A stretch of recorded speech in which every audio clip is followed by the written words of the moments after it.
Welcome back, you night owls. Tonight we travel straight into the land of snow-crusted pines, roaring seas and sagas whispered around fires. Tonight we burrow into the dark rafters of a Viking longhouse, where frost bites at the doorposts and the smoke of smouldering wood clings to the thatch above. Imagine trudging across a frozen fjord with numb toes, the stars glittering like broken glass overhead, until finally you push into a timber hall where warmth and shadow wrestle each other. You probably won't survive this if you were dropped here without preparation. Your puffy jacket from the mall wouldn't last an hour against this kind of cold. So, before you get comfortable, take a moment to like the video and subscribe, but only if you genuinely enjoy what I do here. And since we're all settling into this snowy night together, tell me, where are you listening from, and what time is it right now on your clock? I always love seeing how far these little journeys wander across the globe. Now, dim the lights, maybe turn on a fan for that soft background hum, and let's ease into tonight's journey together. The Longhouse looms ahead of you, a structure at once humble and immense. At first glance, it is only a rectangle of timber and sod, smoke bleeding lazily from the roof. But as your eyes adjust, you realise this building is no shack. It is a fortress against nature, a womb for an entire clan. You push the heavy wooden door and are met with a wave of air. Not warm by modern standards, but compared to the cutting winds outside, it feels like a thick, smoky blanket wrapping around your chest. The smell is sharp. Pine resin, charred oak, wet wool drying by the fire. The air stings your eyes, but you breathe it in greedily, grateful that it doesn't crystallize into frost the moment it enters your lungs. You've entered a Viking home at the dead of winter, when the nights seem endless. Inside, the space is dim, lit only by the central hearth and a few flickering oil lamps hung on posts. The glow dances across rough-hewn beams, ribs of the longhouse that stretch like a ship turned upside down. In fact, historians often remark how these longhouses resemble the hulls of boats. No accident, considering seafaring was in their blood. The family, the servants, perhaps a few guests, and even some animals all share this smoky cavern. It's crowded, it's noisy, and yet it's the only way anyone makes it through the season alive. You shuffle closer to the hearth, your face prickling with heat while your back remains chilled. This uneven warmth is the rhythm of Viking winter, too hot by the fire, too cold a step away. People constantly shift, wrapping cloaks tighter or shrugging them open, like thermostats endlessly fiddling with themselves. And there, above your head, smoke curls stubbornly under the rafters before finding its escape through a simple smoke hole in the roof. Sometimes it clears, sometimes it doesn't. Breathing this air too long makes your eyes water and your throat rasp. Modern archaeologists suggest that Viking lungs were toughened by such conditions, though that resilience came at a cost. You cough, wipe your sleeve across your face, and wonder how children survived their first winters here. The truth is, the longhouse wasn't designed to be cosy by our standards. It was designed not to kill you. In a world where snowdrifts could swallow a man whole and blizzards sweep in without warning, the longhouse was a marvel of survival engineering. Thick walls of timber and turf layered like a sandwich held the heat in as best they could. Gaps between beams were stuffed with moss and clay, not perfect insulation but enough to blunt the knife of the wind. The roof was steep, so heavy snow slid off rather than crushing the structure. Every element screamed practicality, born from centuries of hard lessons. And still, no matter how tightly the wood was packed, cold seeped in. You feel it at your boots, drafts coiling along the floor like snakes. The floor isn't stone or tile, it's tamped earth, hardened by countless footsteps and patched with straw. Your toes curl in your shoes. No wonder Viking families slept raised above the ground, safe from both damp and drafts. But we'll get to their sleeping spots in a moment. For now, you stand by the flames, watching sparks leap like fireflies, each one a promise that at least tonight you won't freeze to death. What's fascinating is that even with such a simple design, the longhouse wasn't identical everywhere. Excavations from Iceland, Denmark and Norway reveal variations. Some had stone bases, others purely wood. Some ran over 30 metres in length, fitting dozens of souls under one roof. Archaeologists still puzzle over whether certain large halls were more like community centres or just particularly wealthy farmsteads. Your own eyes, blinking through the smoke, can't tell which type you've stepped into. only that the sheer number of boots by the door hints at a crowded household. You shuffle sideways and notice bundles of firewood stacked neatly near the wall. Firewood was life itself here. Without it, there was no warmth, no cooking, no light. Children were often sent out to gather it, dragging branches through snow, a chore as vital as milking cows or mending nets. The woodpile shrinks quickly in a Viking winter, every log tossed onto the flames another step towards spring. You can't help but imagine the unspoken dread when the pile dwindles too early. Do you burn furniture? Do you slaughter animals for fat lamps?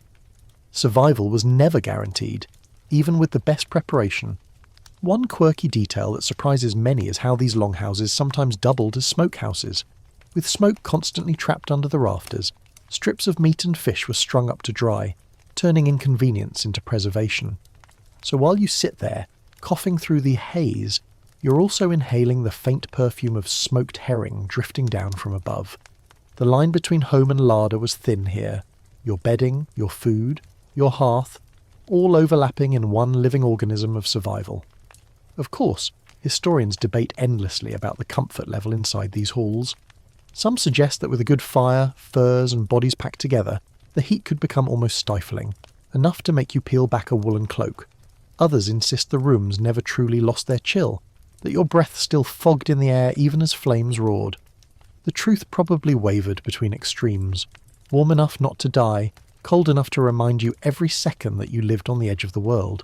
You glance around and catch sight of faces in the glow, a child gnawing on bread too hard for your teeth, an old woman mending a cloak by lamplight, a man carving runes into a bit of bone. Everyone multitasks because when the sun barely rises, hours matter differently. The atmosphere is a constant blend of routine and danger, comfortable in its own way, yet tense with the knowledge that if the fire dies, so might you. Now picture yourself sliding onto one of the benches near the wall. Your body begins to relax, though the wood is hard beneath you. The longhouse is alive with sound, crackling wood, low murmurs, the occasional grunt from an animal penned at the far end. This isn't silence, it's survival's lullaby. In the Viking mind, warmth and noise went together. Silence meant the fire had gone out, that life itself had slipped from the hall. So you take comfort in the chatter, even as your eyelids grow heavy from the smoky air. You can't help but notice how your hair and clothes quickly absorb the smoke. By morning you'll smell like a campfire doused with seawater, and so will everyone else. This wasn't an era of fresh laundry and deodorant. Archaeologists analysing Viking combs and grooming tools often note how much effort was put into keeping lice at bay, suggesting that people tolerated a baseline level of grime but fought what they could. Even so, you wrinkle your nose at the pungency. It's one thing to imagine history, another to truly breathe it. And so, as you huddle in the half-dark of this frozen North Hall, you realise what the Vikings perfected was not comfort but endurance. Every beam, every smoky gust, every log tossed into the flames was a reminder that life was fragile. Yet, there is a strange coziness in the ritual. The family gathered, the animals close, the fire stubbornly alive. You sink a little deeper onto your bench, pulling your cloak around your shoulders, and feel a rare thing in this world. Gratitude for a roof, a fire, and company to share the night. Your eyes flick upward, watching the shadows flicker across the rafters. Somewhere outside a wolf howls, sharp and distant. But the walls hold firm, the smoke drifts, and the longhouse breathes around you like a giant wooden beast. Against the endless winter, this is all you have, and somehow it is enough. The fire crackles behind you as you shift your gaze from the hearth to the very skeleton of the hall that cradles you tonight. It is easy to forget when you're drowsy and your fingers finally start thawing that this longhouse is not merely a pile of logs. It is a feat of architecture carved from the earth itself. The Vikings built these shelters with the same eye for strength and endurance that guided their ships, and when you tilt your head back and stare at the beams, you can almost hear the echo of an ocean inside. The rafters arch overhead like the ribs of a massive whale, each timber bearing the weight of snow, storms and time. The house is alive, creaking softly in the wind, its bones holding firm against the night. Step closer to one of the main beams, and you can feel its presence. Thick, ancient wood hewn by axe, smoothed by hands. These posts are sunk deep into the earth, sometimes set into trenches or laid upon stone foundations. They are not delicate decorative columns. They are guardians, silent and strong. Archaeologists point out that such posts could be as thick as a man's torso, arranged in rows to form the spine of the building. Without them, the entire structure would sag beneath the weight of sod and turf. With them, the hall becomes a fortress against both cold and time. The outer walls are layered, upright planks of wood wedged tightly together, reinforced with wattle and daub, then cloaked in turf or thatch. From outside, the house almost blends into the earth itself, camouflaged by grass growing over its back. You can picture it in summer, green as a hillock; in winter, a mound buried under snow. This was no accident.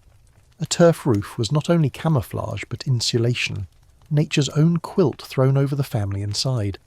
And like any quilt, it had to be maintained. Stones pressed down the edges to keep it from peeling back, repairs patched every year.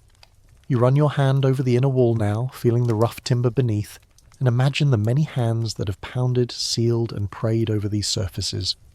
What's striking is how different regions favour different techniques. In Denmark, excavations show longhouses with curved walls, giving the impression of a boat turned upside down. In Iceland, where wood was scarce, turf played a much larger role, whole walls built from sod blocks stacked like bricks. Scholars still debate whether these variations were simply due to local materials or whether they reflected deeper cultural choices. Was the ship-shaped hall meant to remind people of their seafaring life, or was it purely functional? No one agrees, but you can see how both might be true. When you stand in such a space, the sensation is unmistakable. You are in a vessel, not on water, but afloat in a sea of ice and wind. One curious detail is how the Vikings oriented their halls. Many were aligned lengthwise with the prevailing winds, so the narrow ends faced into the gales. This minimised the surface area exposed to storms, much like how a ship cuts through waves. Archaeologists suspect this choice was intentional, though some argue it might also have been shaped by landscape and terrain. As you imagine trudging toward the door in a blizzard, you realise the design mattered. One wrong orientation, and the whole hall could become a draft tunnel, funneling icy air straight through. Inside, those same timbers created zones of living. The main posts often divided the interior into aisles, a wide central path where the hearth glowed, flanked by raised platforms along the walls. These were benches by day, beds by night, but we'll save their secrets for later. For now, focus on the structure itself, the skeletal framework that shaped daily life. You glance down the length of the hall, shadows stretching across posts, and realise the architecture wasn't just practical. It created rhythm. The posts broke up the space into repeating units, almost like measures in a song. Living here meant moving to that beat, tending fire, turning hay, stepping around beams as predictably as verses in a saga.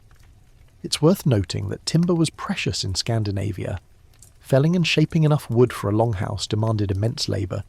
Axes bit into forests and men hauled logs across rugged ground, sometimes floating them down rivers when possible. A longhouse wasn't thrown together overnight. It was the culmination of weeks or months of collective effort. Imagine the pride of finally raising those posts, the relief of a roof sealed before winter's bite. The longhouse wasn't just shelter. It was the visible proof of a family's grit and determination. And still, the building spoke to status. Not every hall was equal. Some stretched over 30 or 40 metres, capable of holding dozens of people and livestock. These belonged to chieftains, powerful farmers, or wealthy merchants. Smaller households had shorter, simpler structures, more modest but no less vital. The size of your hall reflected your place in society, as much as your arm ring or your ship. Guests walking into a grand hall would immediately sense the power of its owner, by the breadth of beams and the height of rafters. You, sitting here tonight, might well be inside such a chieftain's hall. The sheer spaciousness makes you feel both safe and small. Even as you admire the sturdiness, you catch a whiff of damp moss in the seams, reminding you that these walls were not impervious. Rain could seep in, drafts could slip through. Maintenance was a constant chore, like patching sails or caulking planks. If neglected, the house would rot, collapse and fail.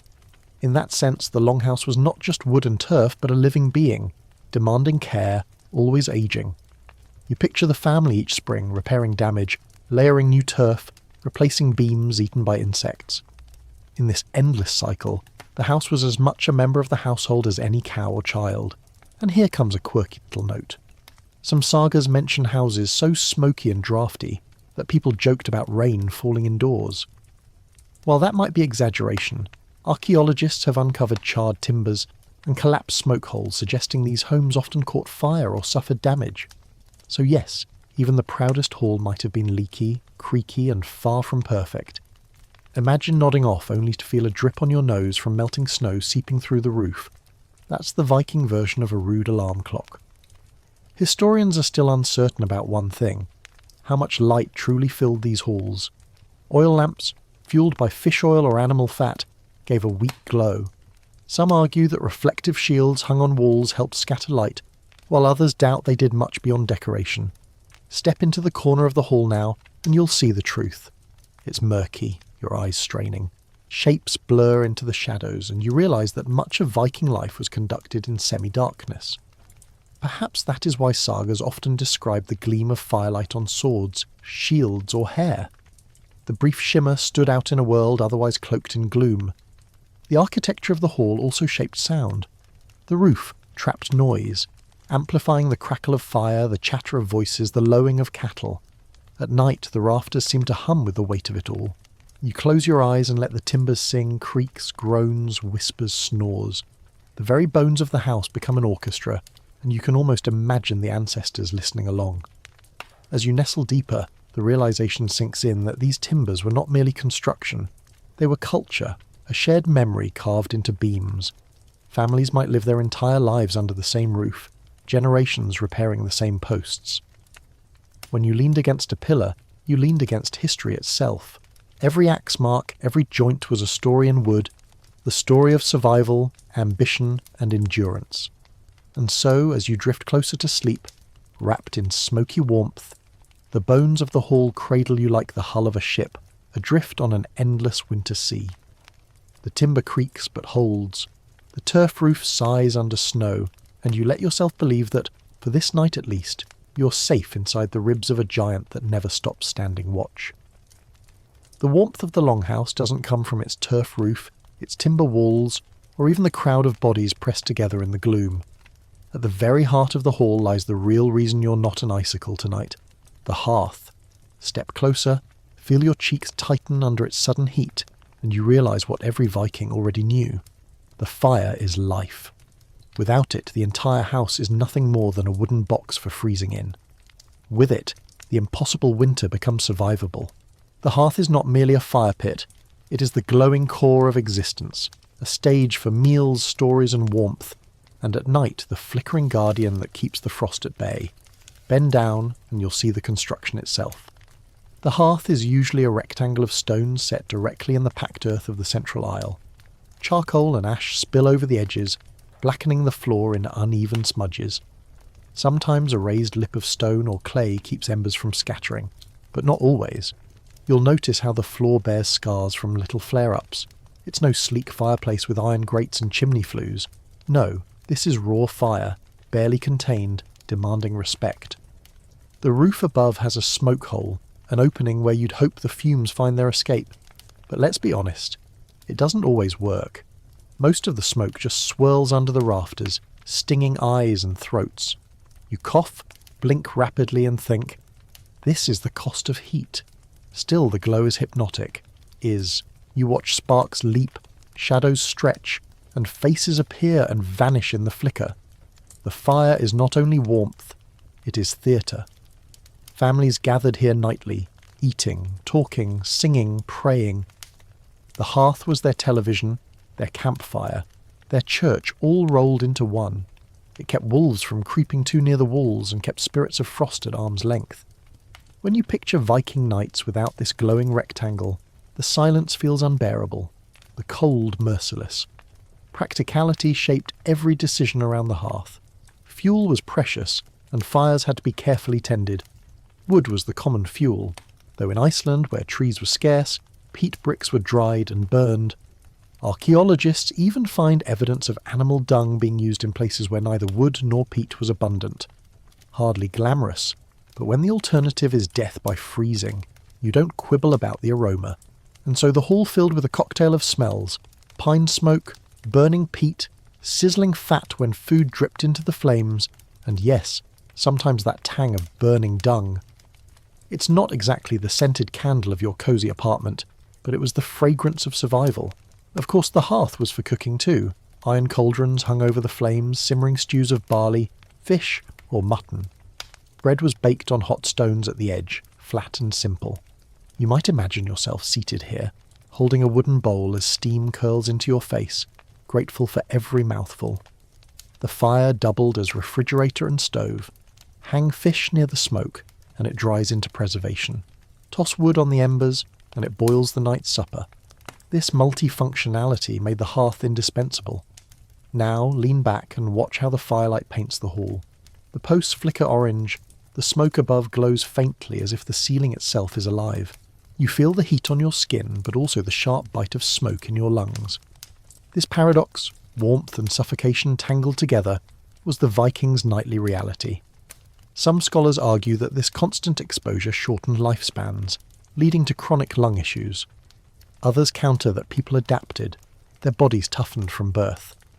The truth probably lies somewhere in the grey haze, like the air above the flames. Historians are still unsure how tolerable or intolerable the smoky atmosphere was, and whether clever tricks like adjusting the roof opening or propping doors ajar actually made much difference. One quirky detail comes from sagas describing how guests were seated near or far from the hearth depending on status. The closer you sat to the fire, the more honoured your position, which makes perfect sense. You've noticed how quickly your fingers warm up here, while your back still freezes in the draught. To sit far from the hearth was to sit in the shadows, both literally and socially. Imagine being assigned a bench way down at the cold end, a Viking version of being stuck at the kids' table during Thanksgiving. Not exactly flattering, the hearth also carried spiritual weight. Fire was sacred, associated with both gods and domestic spirits. A flame wasn't to be extinguished carelessly. Letting the fire die could symbolise misfortune or insult the unseen protectors of the home. You can picture a woman in the household carefully banking the coals at night, covering them with ash so they'd smoulder till morning. This wasn't just practicality, it was ritual. To wake to a dead hearth was bad luck, a chilling omen. At night, the hearth became even more dramatic. Picture the hall with most of its lamps extinguished, the fire the only living light. Shadows crawl along the walls, transforming ordinary posts into towering spectres. Children half dream while staring into the flames, weaving visions of gods, giants, and ancestors. The sagas themselves may have been born in such moments, heroes conjured by sparks, tales spoken into smoke. You, half asleep now, catch yourself imagining shapes in the embers. A dragon's eye, a ship on waves, maybe just your stomach reminding you of hunger. The fire is a storyteller, and you can't help but listen. And yet, danger was always near. Fire consumed longhouses as easily as it warmed them. With thatched roofs and wooden walls, one stray ember could spell doom. Archaeological evidence of charred ruins testifies to such disasters. Families who survived winter after winter might still lose everything in a single spark.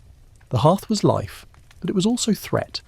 A Viking falling asleep too close might wake with a burning cloak, or not wake at all.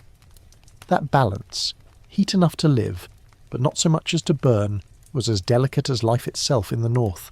Now take a moment to imagine yourself lying down near the hearth. The glow soothes your eyes, the crackle fills your ears, and warmth seeps into your bones. You feel drowsy, but the smoke scratches your throat. You toss and turn, wondering whether to scoot closer or further. Closer means comfort, but also coughing. Further means breathing easier, but shivering. There is no perfect answer, only a compromise. Perhaps that's the Viking philosophy in miniature. Nothing is perfect, but everything is endurable. Historians often compare the hearth to the prow of a ship. Both guided the family, both demanded respect. Without fire, journeys failed, homes froze, lives ended. And so each night, long after others had drifted into uneasy sleep, someone remained watchful, nudging logs, stirring embers, whispering to the flames as if to an old friend. You can almost hear it now, the gentle crack of a stick placed on glowing coals, a sigh of relief that the night will carry on just a little warmer. The hearth is more than warmth, more than danger, More than ritual, it is presence. As long as it glows, you belong here. As long as it breathes smoke, you can breathe too. And so, even as your eyes sting and your hair smells like burnt resin, you know you are safer than the frozen wind outside. You curl tighter into your cloak, gaze one last time into the hypnotic glow, and let yourself surrender to its watchful care. The fire softens the edges of the night, but if you think that glow alone was enough to keep a Viking warm through the frozen darkness, you'd be sorely mistaken. Heat slips away quickly in a hall this draughty, and even the fiercest hearth cannot chase away the chill from the corners. That's where bedding came in, and the Vikings were inventive about what they spread beneath and over themselves. Imagine peeling back the smoky haze and looking at the sleeping arrangements. Layered furs, scratchy wool, and thick mats of hay forming nests where weary bodies sank after long days of toil. You lower yourself down onto one such bedding space, and instantly the earthy smell of straw and the musky tang of animal hide fill your nose. It's not the soft mattress you know. It's rougher, heavier, and yet, in its own rugged way, strangely comforting. Start with the hay. Straw was plentiful after harvest, and though it was scratchy, it was also insulating. Families would pile it thick upon the benches or the floor, laying hides on top to soften the bite. The straw served as a barrier against the cold earth and draughts, much like a primitive mattress. You run your fingers through it and feel seeds, stalks, even the occasional sharp bristle that pokes at your skin. Over time it flattens, grows damp, and begins to smell faintly sour, so it had to be replaced regularly.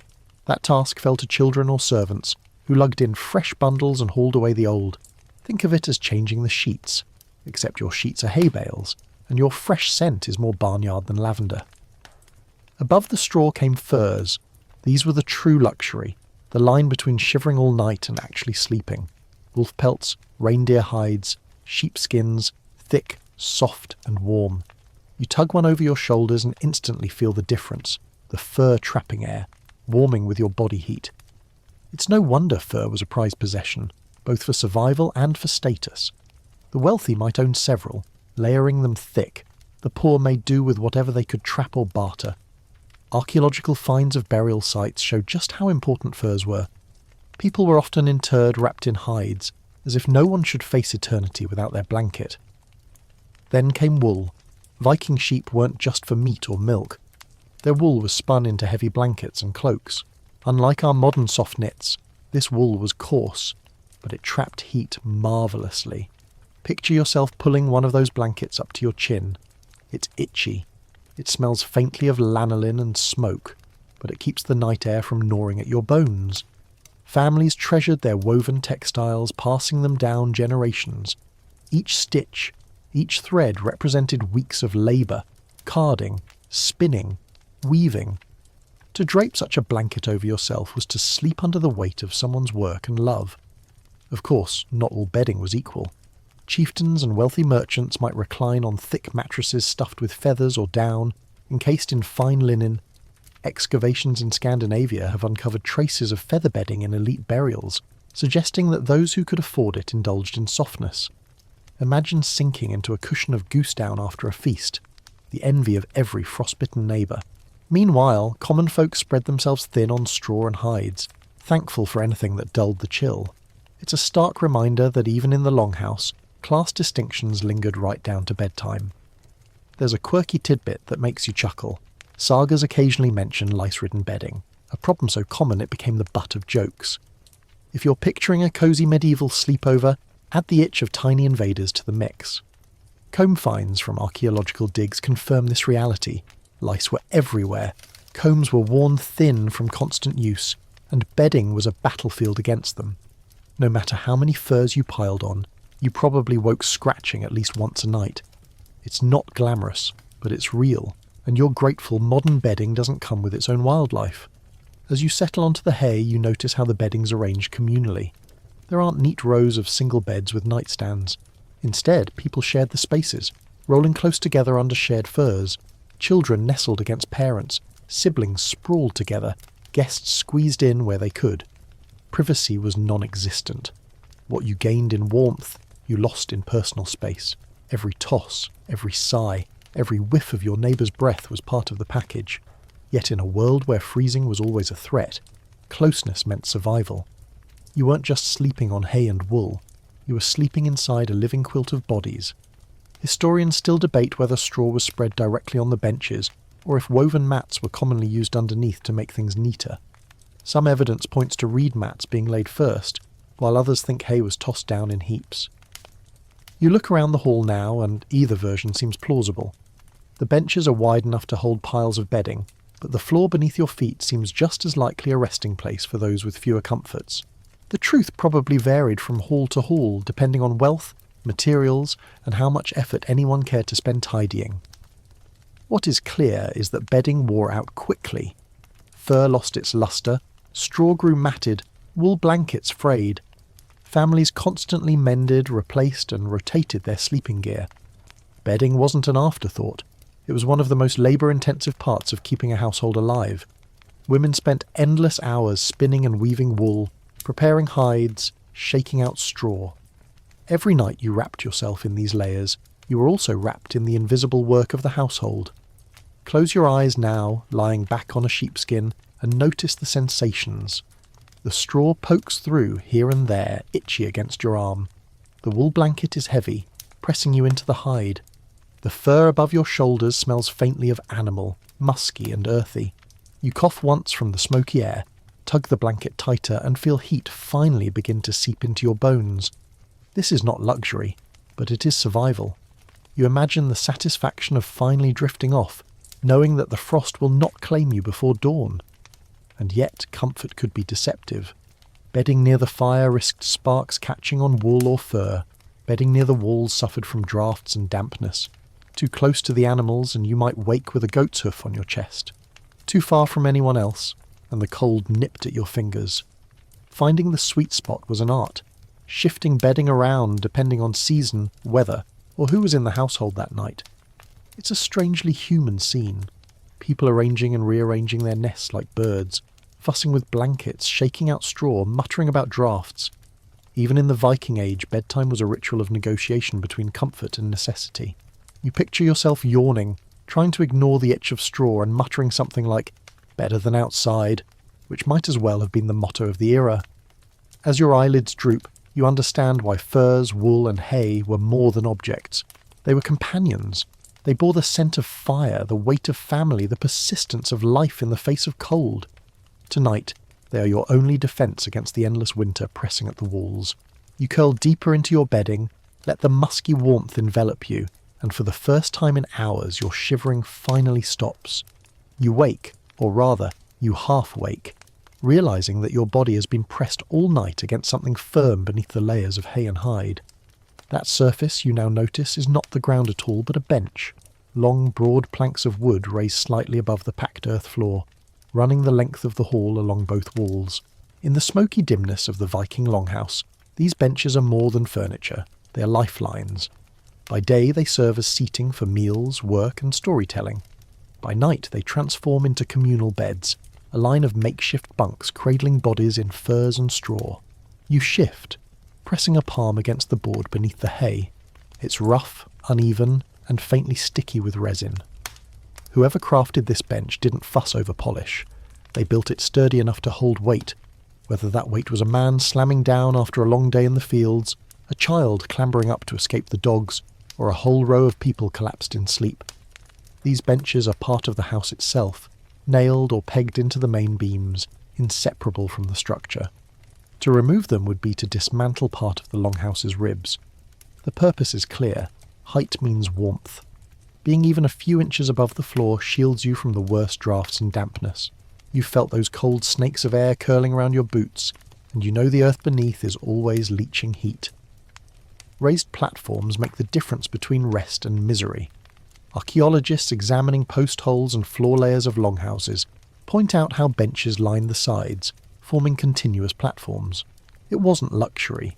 It was a clever adaptation, like bunk beds for a world without central heating. During daylight, these same benches were the stage of daily life. Families perched here to mend nets, grind grain, carve tools and gossip. Chieftains might sit proudly on the central bench, closest to the fire, their authority reinforced by literal elevation. Imagine a feast. dishes of roasted meat passed along the benches, cups of mead lifted in toasts, the warmth of bodies pressed shoulder to shoulder. The benches weren't only furniture, they were social scaffolding, organising the household into an order visible every time people sat down. The central aisle was for movement and fire, the benches were for living. Of course, once night fell, they became beds. You glance down the length of the hall, and you can picture it clearly. Bedding spread over the planks, furs piled thick, children curled against parents. There's no neat separation of living room and bedroom. Instead, the space morphs fluidly. By morning, bedding might be rolled aside so tasks can resume.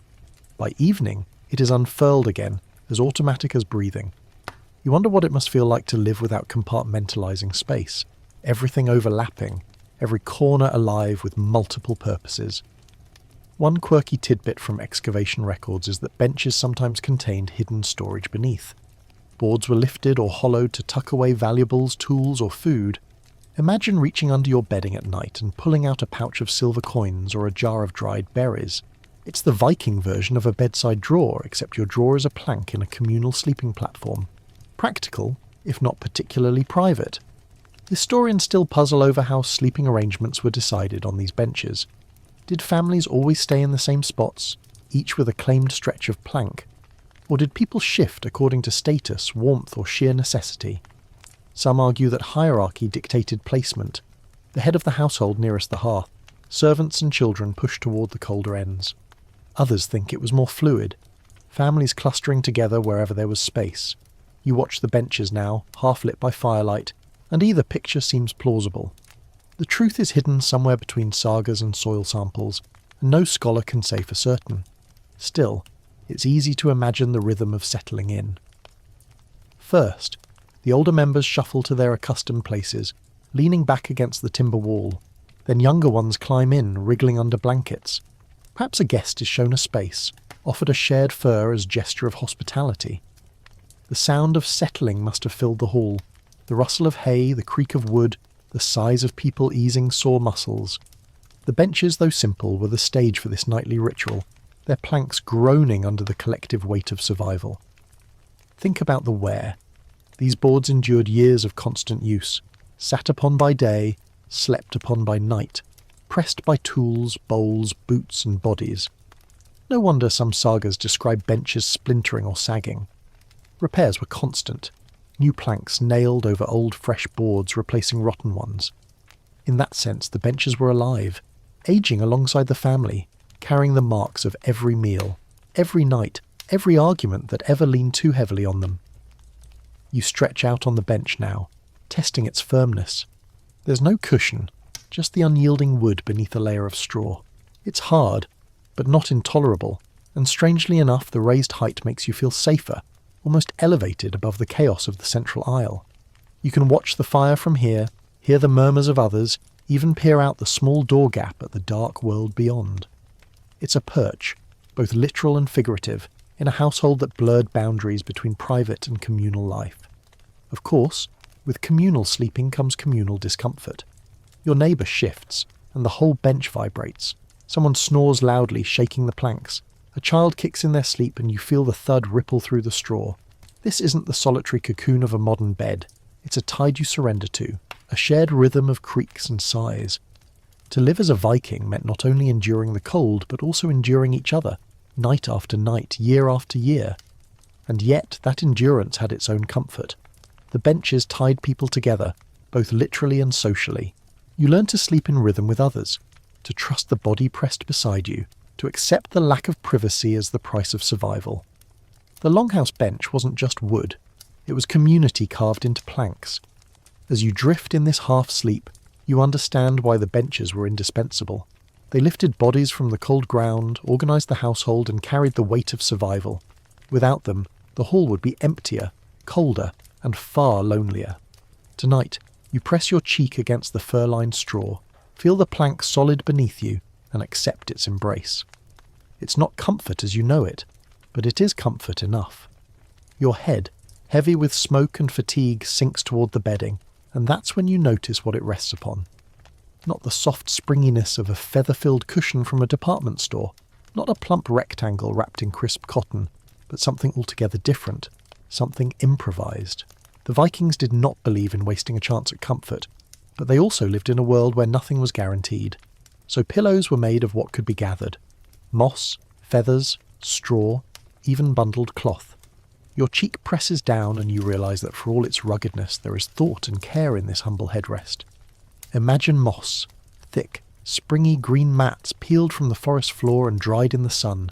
It's spongy, surprisingly resilient, and soft enough to cradle a weary head. Vikings stuffed it into sacks of wool or linen, making a crude pillow. The smell clings even now, earthy, damp, carrying the memory of forests. You breathe it in and realise how tied to the land their rest was. Moss was plentiful, renewable, and in a pinch it even absorbed sweat and oils from hair, meaning the pillow doubled as a primitive sponge. Of course, after a while it grew musty, had to be replaced, and likely carried the odd insect stowaway. But for the tired, moss was a mercy. Then there were down-filled cushions. Goose and duck feathers were prized for softness. To own such a pillow was to sleep like the wealthy, your head sinking into luxurious fluff rather than coarse straw. Archaeological finds from elite burials in Scandinavia reveal feathers tucked inside bedding, proof that such luxuries existed. Imagine laying your head into that feathery cloud after trudging all day through snow, your neck relaxing for the first time. But down pillows were expensive, requiring not just birds but the time and skill to collect and stuff feathers. For most people, moss or hay would have to do. The down-filled pillow was the equivalent of a designer item, rare, envied, but unforgettable. And of course there was straw stuffed into cloth sacks. You've already felt its pokes and scratchiness against your arms.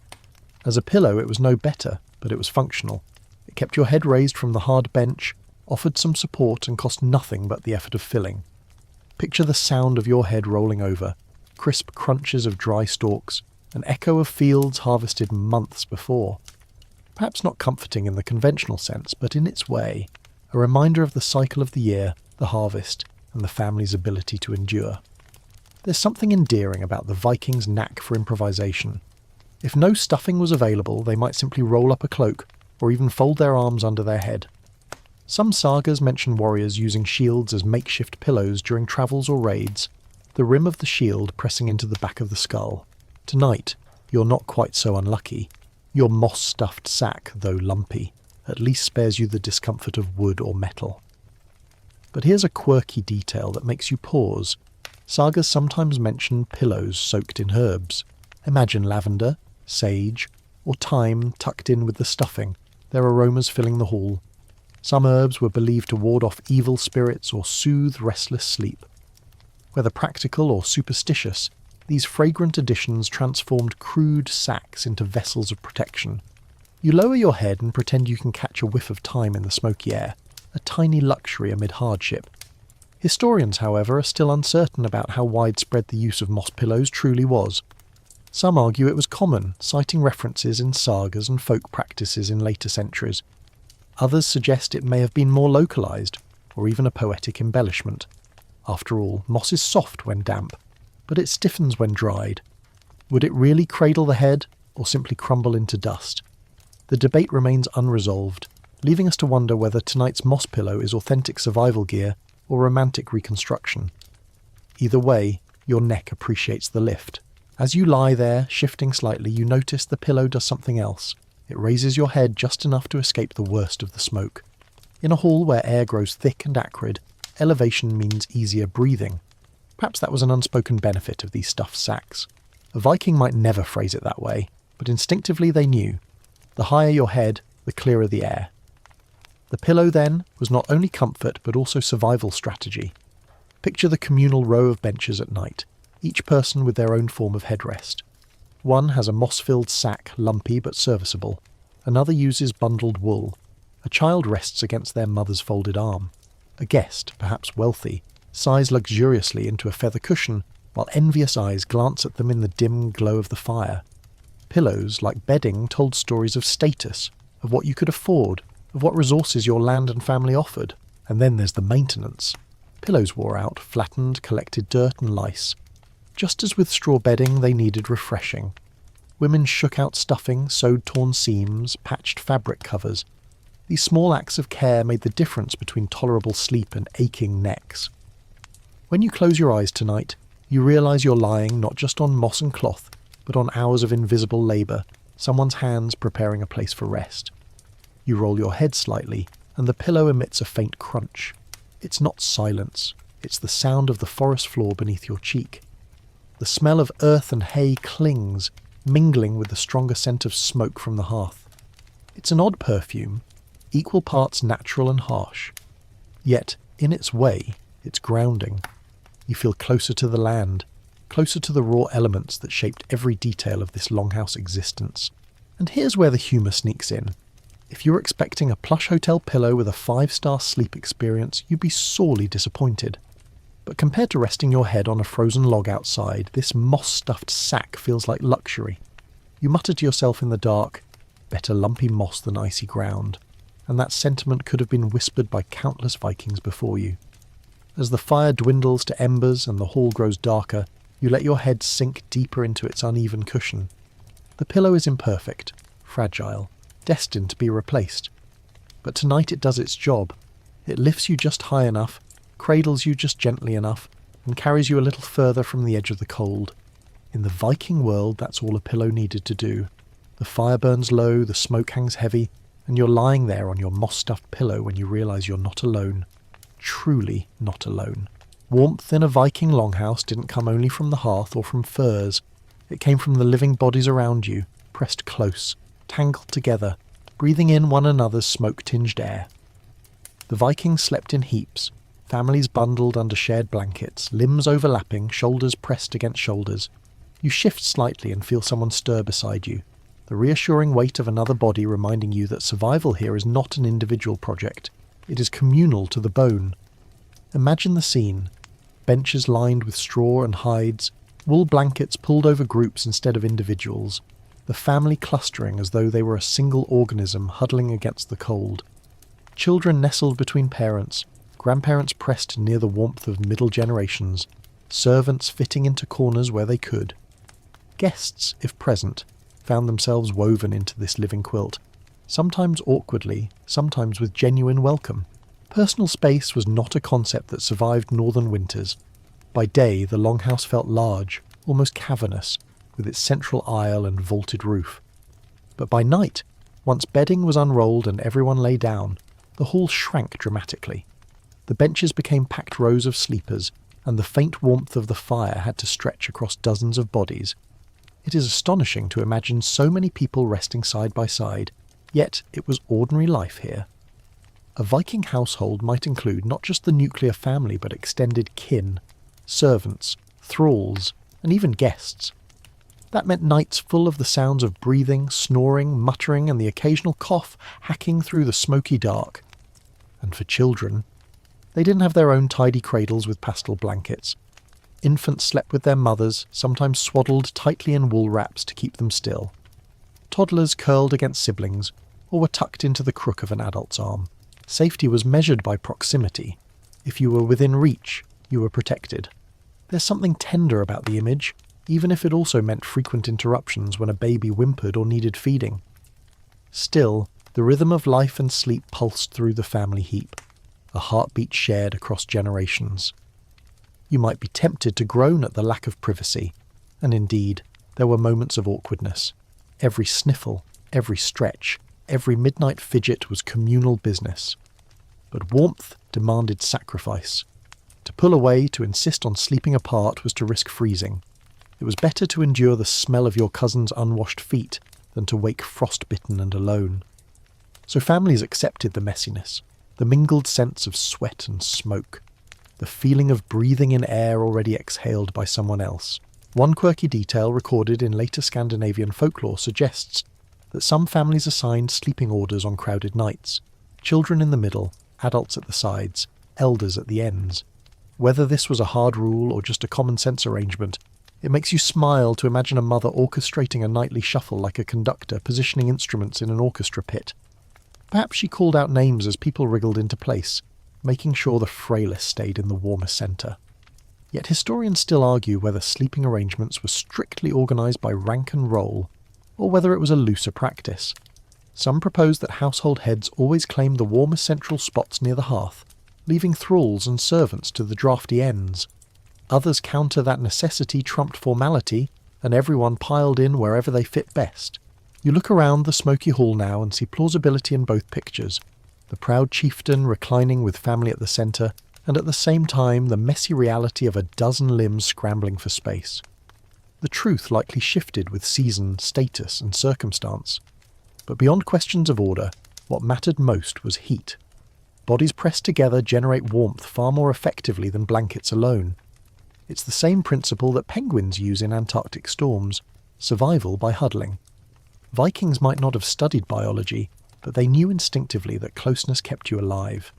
You can feel it yourself as the person beside you shifts, their body radiating a small but vital warmth into your side.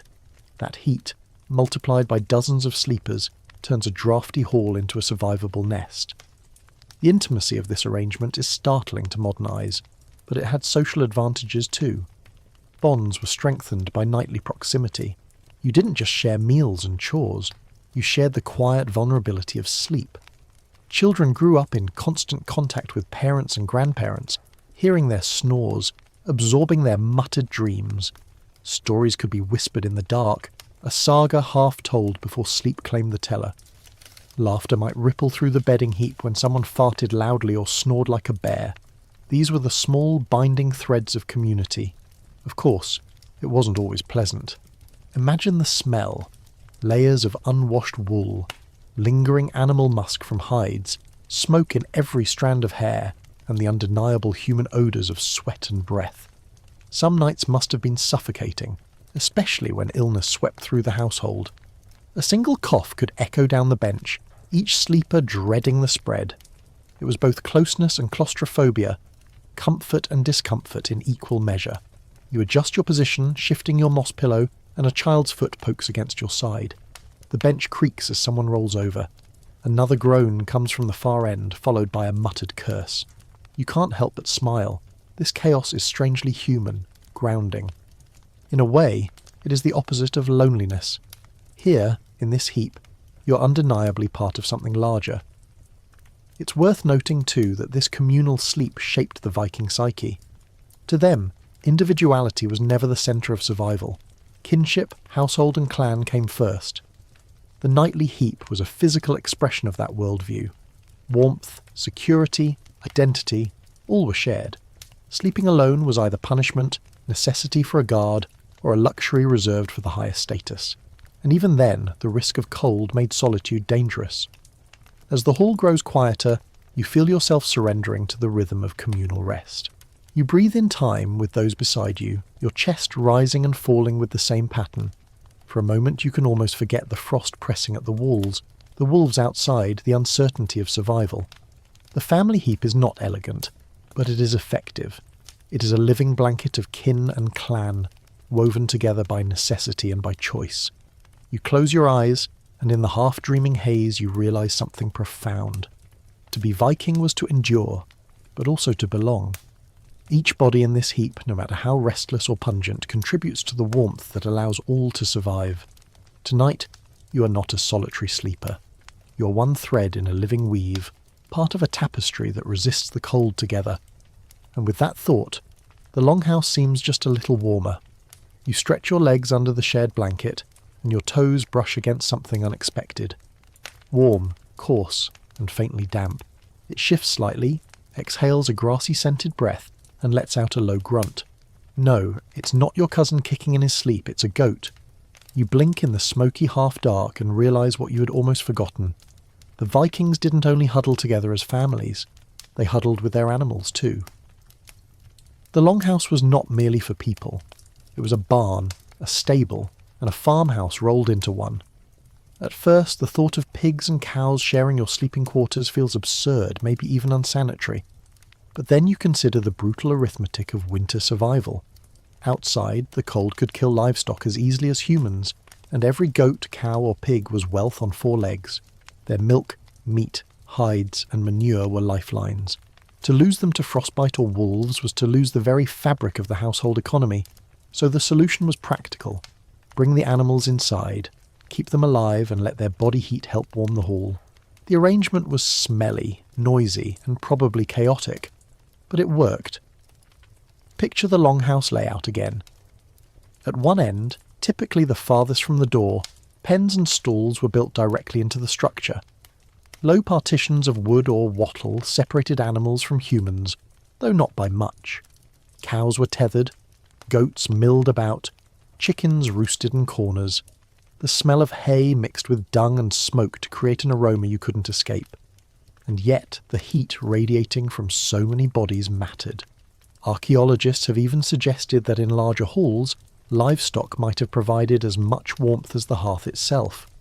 You shiver, then inch your feet closer to the goat's flank. Suddenly it doesn't seem like such a bad deal. One quirky tidbit that often surprises people. Sagas and folklore occasionally mention household animals being given names, treated almost like extended family. Imagine calling out Frosty the cow or Snort the pig as you shuffle toward bed.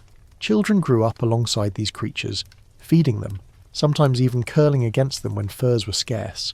In a sense, the animals were part of the nightly heap too, only with hooves and horns instead of toes and elbows. Of course, historians are still uncertain about how much separation really existed between animals and people in the longhouse.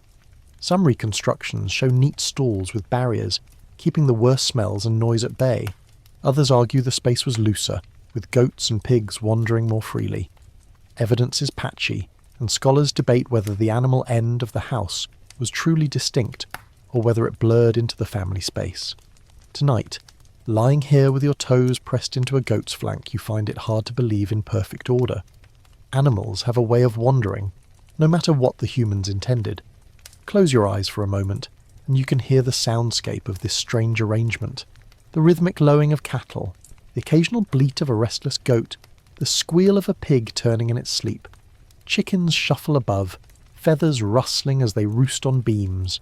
A horse stamps a hoof against the packed earth, shaking the planks beneath you. These sounds mingle with the snores of your fellow humans and the crackle of the dying fire. It is not silence. It is a barnyard symphony, a reminder that survival here is collective, messy, and very much alive. The smell is harder to ignore. Dung, even when cleaned daily, clings to the air. Mixed with smoke and sweat, it creates a pungent atmosphere that seeps into clothes, hair, and bedding. You wrinkle your nose, but then remind yourself, this was normal. For the Viking household, cleanliness was relative. Archaeologists uncover combs, washing tools, even bathhouses in towns, proving they valued hygiene. But in the longhouse, you couldn't escape the smells of life pressed together. Instead of fighting them, people endured, perhaps even stopped noticing after a while. And yet, the presence of animals wasn't just tolerated, it was vital. Their warmth was a shield against frost. Their nearness meant safety.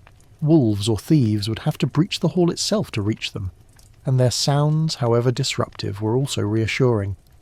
The low rumble of cattle in the night told you the herd was alive, that wealth still breathed at your feet. A silent barn was far more terrifying than a noisy one. There's a certain humour to the thought. You picture a guest from abroad, unused to Viking customs, lying awake in horror as pigs grunt and goats nibble at discarded hay inches away. Meanwhile, the Viking host snores contentedly, comforted by the presence of every snort and bleat. For them, this was security. For you, it's the ultimate rustic Airbnb experience. 4 stars for warmth, -1 for the smell. The animals too shaped the rhythm of sleep. Cows needed tending, sometimes even at night. Goats might decide to butt their horns against the partitions. Roosters crowed prematurely, confused by firelight flickering like dawn. Sleep here was never the uninterrupted silence of a suburban bedroom. It was fractured, noisy, but functional. People learned to doze through the chaos, their bodies adjusting to a soundtrack of both human and animal life. And the animals provided more than warmth and wealth. They were woven into belief systems as well. Sacred animals, omens, and sacrifices all stemmed from this daily proximity. To dream of a cow or goat might carry meaning, not because of abstract symbolism, but because you literally fell asleep with their breath warming your toes. The line between the human and animal household blurred, spiritually as much as physically. Shift slightly on your bench, and you can feel straw under your arm and warm fur against your feet. Somewhere close, a pig snores louder than your uncle. A child giggles in their sleep, disturbed by a chicken fluttering down from a beam. You realise that, uncomfortable though it may be, this blend of human and animal made the Longhouse a fuller, warmer place. It wasn't just survival strategy. It was the Viking version of central heating, powered by cows and goats. As you finally settle back into your moss pillow, the barnyard lullaby becomes strangely soothing. The fire glows faintly. The animals stir but don't panic, and the hall breathes as one organism of wood, wool, flesh, and fur. You belong to a household where warmth comes not only from fire and kin, but from the very beasts that sustain you. Tonight, their presence at your feet is not a nuisance, but a blessing. You drift off, comforted by the heartbeat of hooves and the gentle warmth of shared survival. You wake, or perhaps you never fully slept, to the pungent scent of smoke curling over your face. The hearth fire has burned down to glowing embers, casting a soft red-orange halo that stains the rafters and walls. Outside, the long night stretches silent, frozen under a brittle sky. Inside, the Longhouse is stirring. Somewhere near the animal pens, a goat shifts, rubbing its horns against the wooden beam, and the subtle creak echoes across the packed earth floor. You shift beneath your furs, feeling the warmth from bodies pressed nearby, both human and animal, and consider how utterly unlike modern notions of sleep this is. Sleep here is not a refuge from labour. It is part of labour itself. Your body learns to doze lightly, attentive to the cracks in the fire, the stirrings of your children, the snort of a pig, the whisper of someone rising to tend a cow. There is no silence, no insulation, no separation between yourself and the household. You lie on a straw mattress, layered with furs, with every noise and smell pressing against your senses. And yet, it is a kind of security. The herd is alive, the fire burns low but steady, and your kin are breathing around you. In this half-conscious state, dreams are fragmented and vivid, shaped by the chaos of the Longhouse. You imagine the animals conversing in strange human voices, the pigs forming conspiracies with the chickens, the goats plotting mischief in the dark. Or perhaps you drift into memories of winter hunts, the crunch of snow underfoot, the gleam of spear tips in the pale moonlight. The boundary between waking and sleeping blurs. Every sound from the fire, every shuffle of hooves, becomes a cue that shifts the dream. The sagas occasionally describe similar nocturnal scenes, though filtered through narrative. Warriors waking in the Longhouse hear wolves howling beyond the walls, smell smoke and straw mingled with sweat, and sense the proximity of livestock as both comfort and caution. The stories imply that sleep is never total in these spaces. Alertness is woven into the rhythm of rest. Perhaps it is not just instinct. Perhaps it is necessity. Survival depends on being semi-conscious of your surroundings, ready to act if danger approaches. You stir again, feeling a small warm body press against your calf. A child? No, one of the goats has wandered too far. Its breath is sweet with hay, its fur coarse and prickly against your skin. It nudges you, then settles back into a doze. For a moment you consider how intimately life is shared here. Humans and animals do not merely coexist, they co-sleep, co-survive, co-experience every gust of wind, every flicker of firelight. Beyond warmth and survival, there is a subtle, almost imperceptible rhythm to this shared existence. The low rumble of cattle acts as a lullaby, the soft rustle of straw as a metronome. Even the goat's occasional bleat marks the passage of time, a reminder that the household is alive and active, even in darkness. You can imagine a child listening, absorbing the sounds as one absorbs music, learning from them the pulse of domestic life. Sleep becomes a tapestry woven with scent, sound, temperature and movement. This intimacy with animals also shaped human perception. Dream interpretation, superstition, and omen reading often drew on these nightly experiences. A cow shifting restlessly might predict a storm. A pig squealing in its sleep could be a warning of intruders. Humans and animals were entangled in practical, spiritual, and emotional ways. The Longhouse itself becomes a living organism, its inhabitants, both hoofed and bipedal, intertwined in a nightly dance of survival. As the embers fade, the temperature in the hall drops slightly.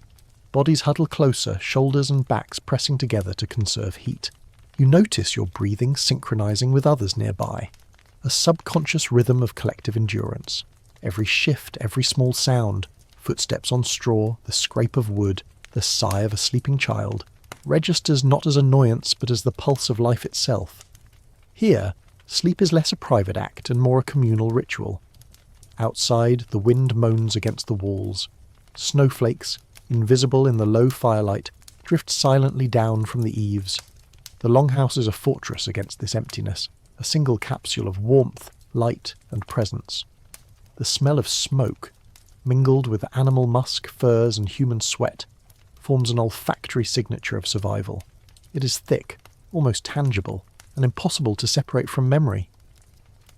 Perhaps that is why archaeologists can reconstruct aspects of Longhouse life from layers of charred straw and midden deposits. They capture the scent of existence itself. You allow yourself to drift back into the fragile sleep that hovers between consciousness and dreaming. Your mind imagines the Longhouse as a vessel, carrying not just people, but generations of survival knowledge, the slow wisdom of shared warmth, of shared sound, of shared vigilance. Each cough, snore, grunt and bleat becomes a thread in the intricate fabric of community. In the firelight, in the half-dark, you understand that human ingenuity was never only in architecture or weaponry. It was in the intimate orchestration of life itself.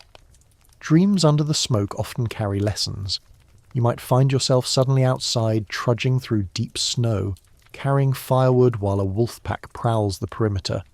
Or perhaps you're in the meadows, guiding cattle across frozen streams, listening for the distant cry of an eagle. These are not nightmares, but rehearsals for reality, a way for your subconscious to prepare for dangers that daylight will bring. The animals beside you in the Longhouse, warm and alive, are both companions and mentors in these nocturnal exercises. You stir once more, stretching legs and arms against the fur mattress. A rooster somewhere near the entrance begins to crow prematurely, convinced that dawn is breaking. Chickens cluck and flap, sending feathers drifting through the air. Someone coughs, a child whimpers, the pig snorts. The hall is alive. Even in the deepest winter, even when frost lays claim to the outside world, there is life here, warm, persistent and noisy. And in this symphony, sleep is not an escape but a continuation of survival, a practice in endurance, a rhythm in the choreography of shared existence. By the time the first real light creeps through the smoke-stained door, you are already half awake, aware of every detail. The smell, the warmth, the restless animals, the slow, steady breathing of your neighbours. The Longhouse is no longer just a building. It is a living archive of human and animal interdependence, a structure whose walls pulse with every heart inside, whose floor hums with the weight of lives interlocked. You step lightly, careful not to disturb the delicate balance, and in doing so feel a profound kinship with everyone and everything that has shared this space through centuries of winters past. The night has passed, though not without leaving its mark. Frost clings stubbornly to the eaves, glinting like fractured glass in the weak morning light. Your breath hangs in clouds, visible in the sudden chill as you rise from the straw mattress, legs stiff, back aching from uneven support and the curvature of a Longhouse life. Bodies around you shift as others awaken. The communal exhalation is a chorus, a subtle signal that the vigil of frost has passed another hour, another cycle of survival. Every morning in the Longhouse begins as a negotiation with cold. Straw and furs provide warmth, but they are temporary fragile barriers against the creeping freeze that creeps in through gaps in wooden planks. You pull your cloak tighter, feel the dampness of the earth beneath your boots, and note the small sacrifices that must be made daily. Your toes, your fingertips, the stubborn chill in your spine. Yet this exposure sharpens the senses, trains endurance, and teaches a rhythm of vigilance that modern sleep could never cultivate. Outside, the world is crystalline and unforgiving. The river has frozen, thin ice cracking under the hesitant weight of a cow or goat. Tracks from the night's wanderings are etched in snow, human, canine, and hoofed, an intimate record of nocturnal activity. These signs are read instinctively. A displaced twig hints at a fox's hunt. A half-smothered footprint signals caution. An animal path denotes the safest route to the foraging grounds. Survival depends on constant observation, even as the body aches for the warmth of the Longhouse. The kitchen fire, weak and sputtering, is coaxed back to life. Sparks leap into the cold morning air, creating brief flashes of light that illuminate soot-blackened faces. Women and men work together, coaxing embers into flame, preparing gruel or roasting roots, while children scrape together bundles of kindling, learning the exact pressure and patience required to nurture fire from smoke-stained straw.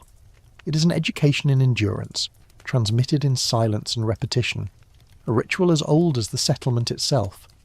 Tasks are organised around the natural rhythm of daylight and warmth. Cattle must be fed, goats milked, wood chopped, water drawn before the ice becomes too thick to pierce. Every movement is precise, efficient, an instinct honed over years of repetition.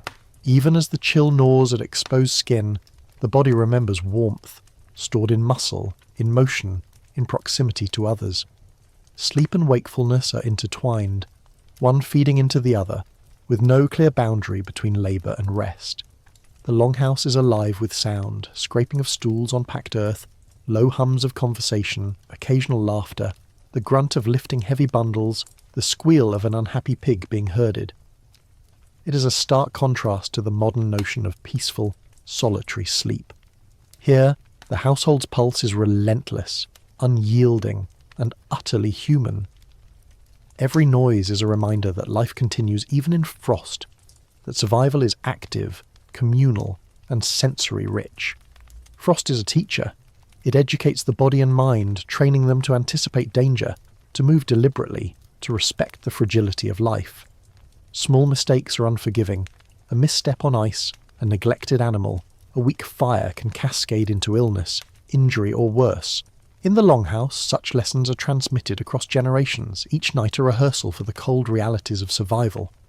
Children learn not just by instruction, but by immersion, absorbing the logic of frost and smoke, the rhythm of shared vigilance, the subtle interplay between heat, breath, and motion.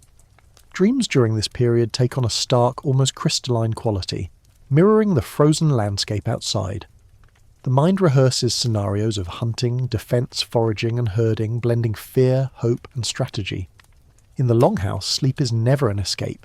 It is a continuation of a life, a training ground for alertness, a rehearsal for the next day's demands.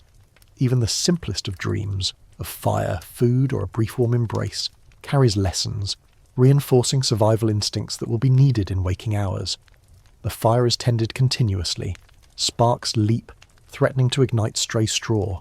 Furs are shifted, dampened by condensation or frost. This constant vigilance trains a delicate balance between care and labour, a skill that separates life from death. In these moments, every individual becomes attuned not only to personal needs, but to the collective well-being of the household. Sleep, labour, and survival merge into a single continuum, a shared choreography orchestrated by instinct and necessity. As morning advances, the frost begins to recede under the hesitant glow of the sun. Shadows stretch across the Longhouse floor, tracing the uneven textures of straw, furs, and bodies. The collective breath, the communal pulse of life, rises and falls with renewed vigour. Children, now partially awake, mimic adult movements, learning efficiency through imitation, their small hands grasping wood, straw, and tools with deliberate curiosity. Every movement reinforces the lessons imparted by frost, smoke, and shared wakefulness, a subtle pedagogy that requires no words. Even as daylight strengthens, the Longhouse remains a microcosm of interdependence. Each individual's actions ripple outward, affecting warmth, safety, and productivity. Animals, too, are participants in this ecosystem. Their behaviour guides human movement, teaches caution, and offers early warning against predators or environmental hazards. Sleep is interlaced with duty. Every doze and dream informs the day's labour. The boundary between consciousness and unconsciousness, between human and animal, is porous, responsive, and essential for survival. Noon approaches. The sun, weak in its winter arc, barely penetrates the Longhouse's interior. Shadows lengthen again, and bodies huddle closer to conserve warmth. Those who can forage venture outside, their steps measured, eyes alert to both the natural and animal world. The Longhouse's rhythm adjusts dynamically. Work, rest, vigilance, and observation are cyclically intertwined. Survival is embedded in awareness, in proximity, in the subtle cues of frost and movement. By mid-afternoon, the household has established a fragile equilibrium. Food is partially prepared, animals accounted for, children soothed or busy with small tasks, fires maintained. There is a sense of accomplishment, but no relief from vigilance. The frost has taught that danger is always proximate, that survival depends on continuous engagement. Even the act of sleep remains regulated, structured around the needs of the living ecosystem. The longhouse is simultaneously a sanctuary and a crucible. Within its walls, human ingenuity, instinct and endurance are amplified. Smoke and frost shape behaviour, dreams and social structure. Every sound, scent and movement carries meaning, reinforcing survival knowledge across generations. Sleep, labour and awareness are inseparable. Each informs the other, creating a continuous feedback loop that sustains life in a harsh environment. As dusk begins to approach, the longhouse prepares for another cycle. Fires are stoked, animals brought closer, and the communal pulse adjusts to the encroaching cold. The lessons of frost persist, carried into dreams and semi-conscious wakefulness. Life within the longhouse is a constant negotiation with nature, with time, and with the rhythm of shared existence. Sleep is not retreat, but engagement, not passive, but active, a vital component in the choreography of survival, where every ember, breath, and stir matters. By nightfall, the longhouse is once again cloaked in shadow. Smoke rises from the central hearth, curling toward the rafters. Frost glints faintly along the edges of doors and windows. Inside, the pulse of life continues, quiet, persistent, attentive. Humans and animals alike settle into the delicate balance of warmth and awareness. Dreams will form once more, shaped by smoke, frost, and the ever-present vigilance that defines existence here. The cycle repeats, a testament to resilience, ingenuity, and the intimate orchestration of life in a harsh, frozen world. Night falls heavier than usual, blanketing the longhouse in near-complete darkness. The frost from the day has hardened into brittle spikes along the wooden planks, echoing every movement with a faint crunch. Inside, shadows stretch and dance across the walls as the fire sputters, casting flickering patterns over straw, furs and bodies pressed close together for warmth. Silence dominates, punctuated by occasional sighs, the scrape of a stool, or the muted shuffle of a foot seeking comfort. Sleep is restless. It is both necessary and intrusive, a liminal state where awareness and instinct mingle. The smell of wood smoke blends with the tang of animals and the faintly sour scent of stored food. Every nostril flaring, every subtle inhalation informs the body of proximity, danger, and the unseen contours of the interior space. Awareness never fully ceases, even in the deepest half-sleep. Hands twitch in reflex, gripping for balance, drawing warmth, adjusting the weight of furs. Each movement is purposeful, born from countless nights of trial and adaptation, a rhythm both unconscious and exacting. Outside, the wind has sharpened, whistling through the cracks in the timber walls, carrying with it the brittle scent of frozen earth and distant wood smoke from neighbouring settlements. The animals huddle closer to the hearth or to human bodies, their fur bristling against the cold. Predators are a constant thought, though rarely seen, their presence inferred through sound, shadow and instinctual dread. Every creak of timber, every gust of wind is scrutinised, interpreted as a potential threat or an innocuous disturbance. Within the longhouse, food is scarce, rationed meticulously to avoid shortages during this merciless stretch of winter. Root vegetables, stored grains, and salted meat are carefully apportioned. Some residents awaken to adjust portions, share morsels, or stoke the fire, acts that are quiet, almost reverent because noise is a risk. Shadows of movement blur against the walls, bodies bent, careful not to disturb the fragile equilibrium. Hunger gnaws persistently, sharpening the mind even as the body weakens. Dreams blend with reality in the semi-conscious state. Visions of frozen fields, snarling wolves, and distant smoke are interlaced with memories of past hunts, fires, and struggles for sustenance. These dreams act as rehearsals for survival, refining awareness of danger, optimizing decision-making in the mind before action is required in the waking world.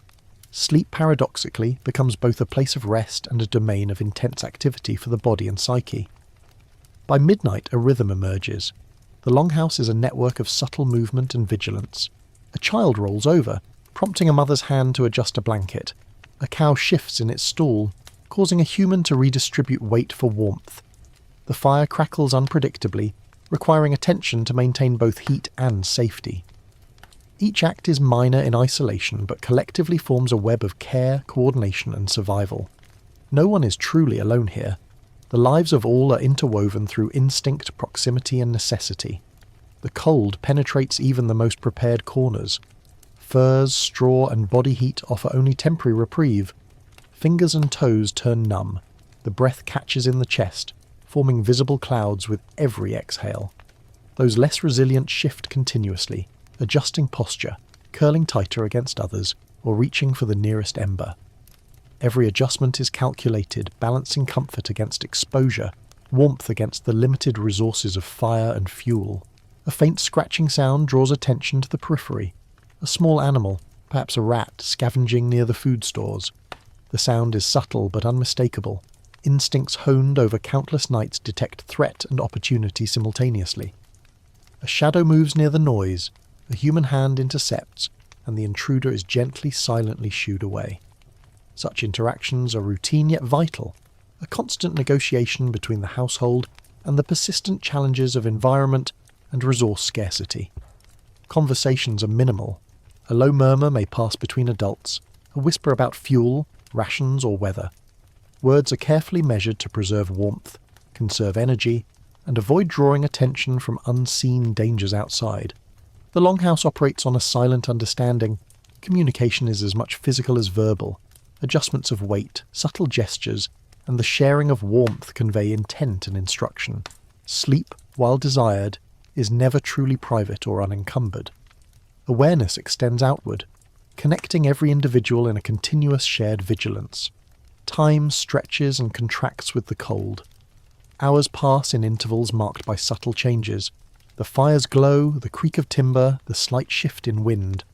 The mind clocks these differences instinctively, preparing for activity before consciousness fully awakens. Those responsible for fire, food, and animal care rise periodically, moving in near darkness to adjust, maintain, and observe. Their actions ripple outward, influencing sleep patterns, warmth distribution, and overall household equilibrium. The frost outside intensifies as night deepens. Ice crystals expand in the soil, snapping twigs underfoot, drawing attention to every external sound. Animals within the longhouse shift to counter the cold's intrusion. Hooves scrape against packed earth, tails flick, fur rises. Humans respond with subtle movements, repositioning of furs, gentle nudges to a sleeping companion, redistribution of body heat. The environment dictates behavior. Survival is choreographed by observation, instinct, and meticulous attention to the minutiae of daily existence. Sleep, when it comes, is fragmented. Dreams are punctuated by necessity. Waking to stoke embers, attend animals, or respond to unexpected noises. Even in unconsciousness, the body remains semi-alert, muscles ready to spring into action, ears attuned to subtle environmental cues. The longhouse is an ecosystem of interdependent vigilance, where rest is never full surrender, but a negotiated truce with fatigue, cold, and hunger. By the pre-dawn hours, a fragile rhythm has settled. Human and animal bodies are intertwined in a tapestry of warmth and alertness, furs and straw interlaced, breaths mingling. The fire burns low but steady, casting soft illumination over the frozen floor. Shadows are long, shapes indistinct, yet every resident moves with practiced care. Sleep and wakefulness are indistinguishable at times, a continuous feedback loop of instinct, necessity, and endurance. The night ends without catastrophe, yet leaves its imprint. Fingers and toes remain stiff, the mouth is dry, muscles ache. Yet these reminders are also affirmations of survival, the subtle victories of maintaining equilibrium against cold, hunger, and exhaustion. Every breath, every shift of weight, every careful adjustment reinforces the household's collective resilience and imprints lessons into the subconscious minds of children and adults alike. As the first faint light of morning filters through frost-covered windows, the household stirs. Sleep recedes, replaced by the preparation for labour, tending animals, gathering firewood, and readying for the day's foraging. Dreams dissipate, leaving only instinct and memory as guides. Survival continues in its relentless cycle, structured by cold, necessity, and the perpetual negotiation between consciousness, rest, and the environment's unforgiving demands. The Longhouse stands as a testament to resilience, adaptation, and the intimate orchestration of life within a frozen, hostile environment. Each night is a microcosm of struggle, teaching endurance, awareness, and the subtle art of shared vigilance. Sleep is never passive. It is an active, participatory endeavour, inseparable from life's ceaseless demands, a continuous rehearsal for survival that shapes body, mind, and community alike. The grey light of pre-dawn filters through the narrow slats of the Longhouse, brushing against frost-encrusted walls and illuminating the motes of dust that hang suspended in the still air. The fire, diminished from the night's vigilance, smoulders low, embers glowing like the last remnants of captured warmth. Bodies stir in a choreography born of countless repetitions.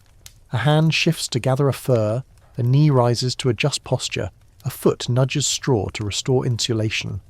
The cold is not an intruder. It is a constant companion, shaping each motion, each breath, each fleeting thought. Outside, the wind has shifted to a harsher, more insistent gust, carrying with it the metallic scent of ice and the brittle tang of snow-swept pine. Tiny crystals scuttle across the frozen earth, scratching against the walls and roof in a sound barely audible yet unmistakably sharp. The Longhouse is insulated against this assault, yet no human construction can fully contain the cold's reach. Fingers stiffen as they reach for the hearth, lips tighten against the biting air, and breath forms clouds that rise, disperse, and fade into the half-light. The first movements of the day are deliberate, ritualized. The household wakes not with alarm but with subtle recognition of necessity. The eldest rise first, bodies bending and stretching to restore circulation after the night's frozen immobility. Children, if awake, mimic silently, hands clasped around knees, or pressed into the warmth of a parent's side.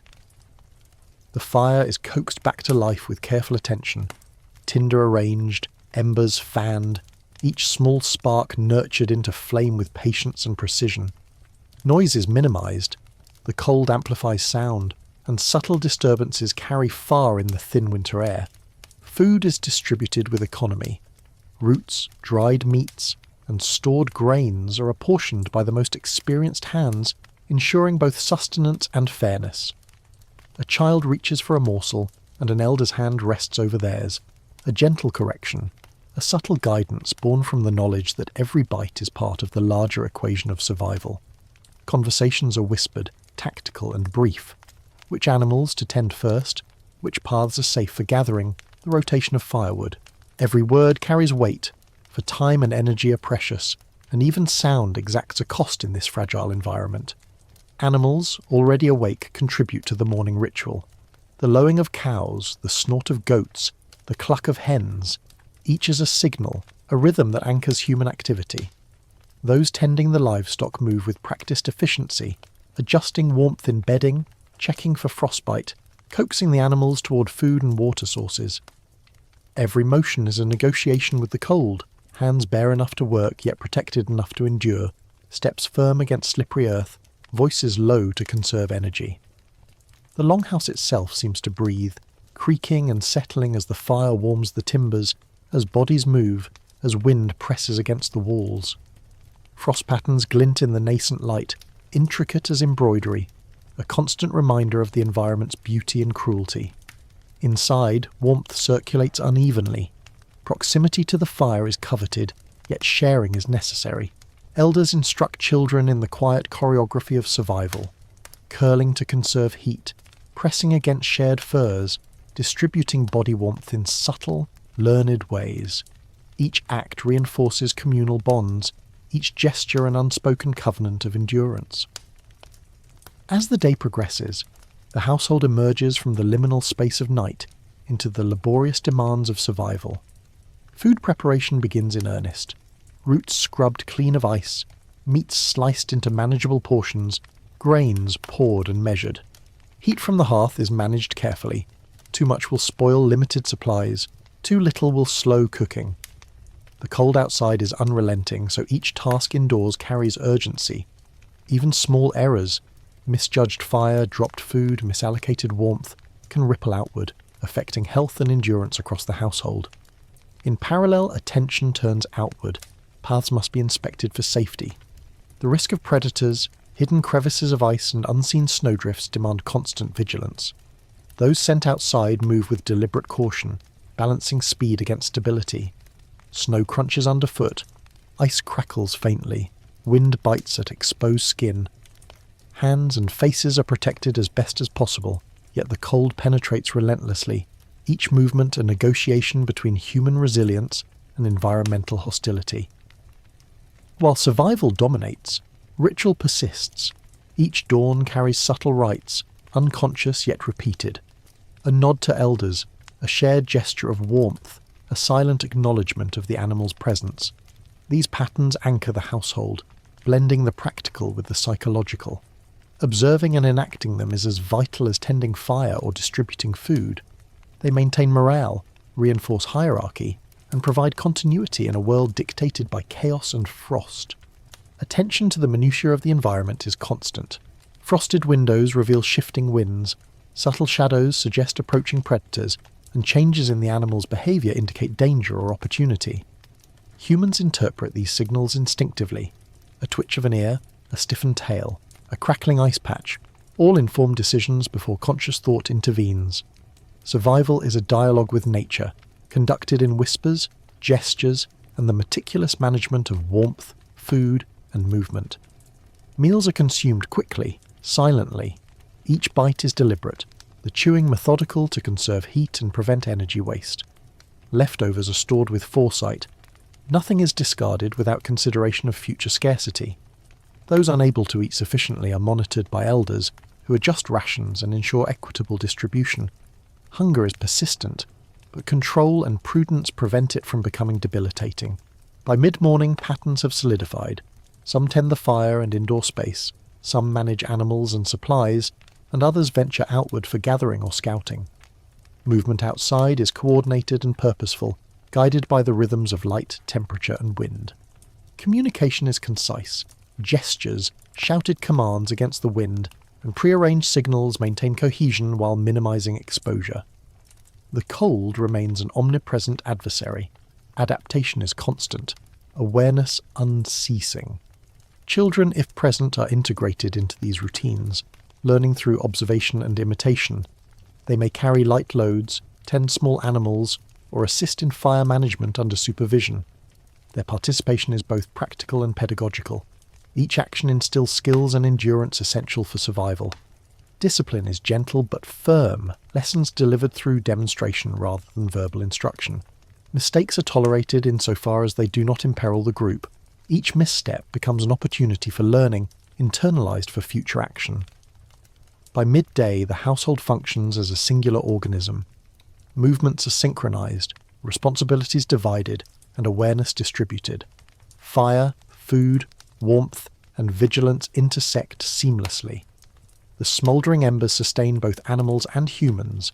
Meals provide the energy required for work, and shared labour conserves warmth and energy. Each act, no matter how small, contributes to the delicate balance of survival, an equilibrium constantly adjusted in response to the ever-present cold and shifting environmental conditions. Through this structure, lessons of endurance, attentiveness, and adaptation are reinforced. Sleep, while fragmented, continues in shifts for those able.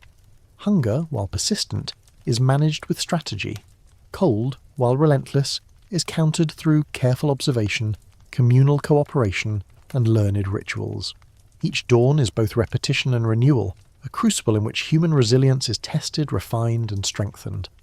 By late afternoon, signs of fatigue accumulate. Limbs stiffen, backs ache, and breathing is shallow from exertion. Yet the rhythms established in these harsh hours create a buffer. Bodies adjust naturally to conserve heat, movements become efficient, and mental focus sharpens to compensate for physical strain. The household navigates the balance between exertion and preservation, a continuous calibration informed by instinct, experience, and the collective memory of hardship. Evening approaches with subtle shifts in light and temperature. Shadows lengthen, the wind slackens briefly, and the temperature drops with sudden sharpness. preparations for the next night begin. Fires are stoked, furs rearranged, food apportioned for evening and pre-dawn consumption. Tasks are completed with precision. Errors can compromise safety and warmth. The same vigilance that sustained the household throughout the day is now applied to anticipate the night's challenges.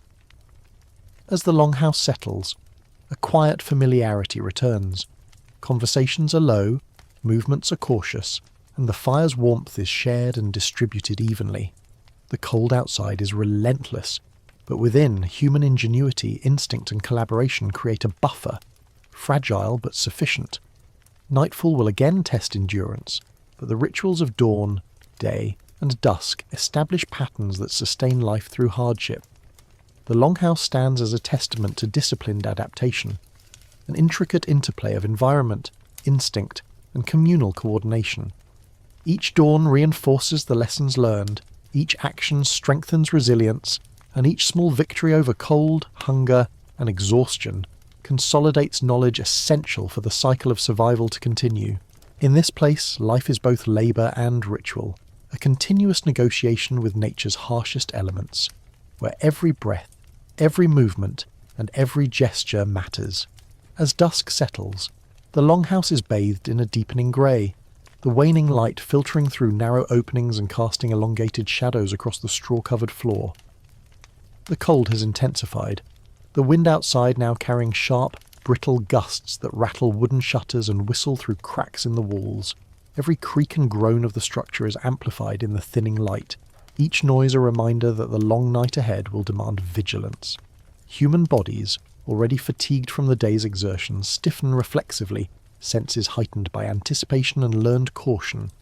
The fire is the heart of the household now. Its embers are coaxed back into life with deliberate care, kindling arranged with precision, small sparks nurtured into steady flame. Smoke curls upward in lazy spirals, mingling with the dim light and filling the longhouse with a warm, resinous aroma. Around it, humans gather, huddled in clusters of furs and shared body heat. Conversation is minimal, replaced by the quiet hum of awareness, a watchful eye cast to the door, an attentive ear tuned to the whisper of shifting wind, the occasional murmur of the animals. Each sound, each motion, carries significance. Food for the evening is prepared with the same meticulous care as during the day. Stored meats are cut thin, grains portioned to provide maximum sustenance, and water carefully rationed. The cold outside has sharpened appetite, yet indulgence is dangerous. Every bite, every sip, is measured against the ongoing struggle to maintain warmth and energy. Those responsible for cooking work with precision, movements fluid and efficient, hands shielded against frost but agile enough to manage delicate tasks. Children, if present, assist lightly under supervision, learning the intricate choreography of fire, food, and endurance. Animals receive renewed attention as the light fades. Furs and bedding are adjusted to provide insulation against the encroaching cold. Each movement is deliberate, a nudge to a sleeping cow, the repositioning of a goat to protect from drafts, the gentle encouragement of hens into secure roosts. The household understands that animal survival is intimately tied to human survival. Warmth, food, and care extended outward ensures reciprocal safety and sustenance. A single miscalculation can cascade through the group, affecting both humans and animals in equal measure. By mid-evening, shadows stretch and lengthen into forms that seem to move independently, tricking tired eyes and minds strained by vigilance. Firelight flickers across walls, creating the illusion of motion in the stillness, while the wind outside adds its own spectral chorus. The household responds instinctively.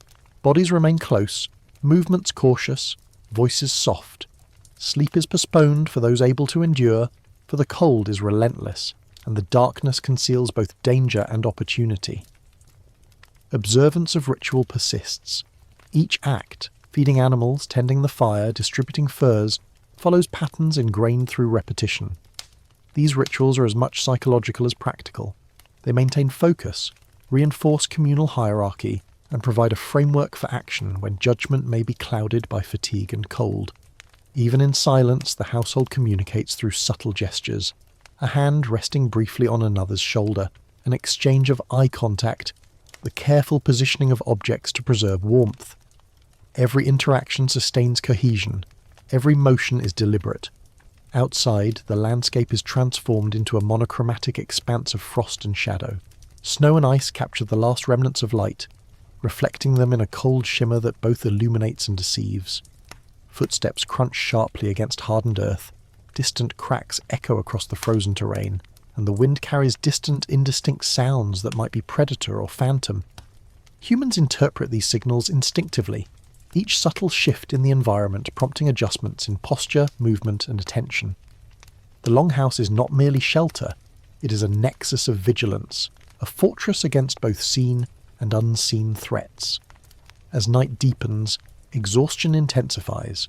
Muscles ache, joints stiffen, and breath comes in shallow clouds visible in the firelight. Yet the household persists. Tasks continue in measured rotation. Firewood replenished, water checked, furs adjusted. Vigilance is distributed, ensuring that while some may rest, others maintain active observation.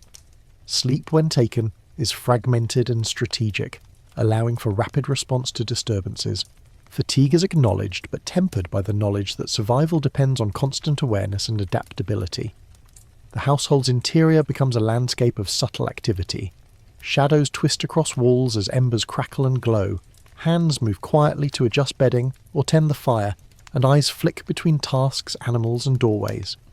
The cold penetrates every layer of clothing, every fur covering, yet human ingenuity, layering, shared warmth, careful positioning, mitigates its effects.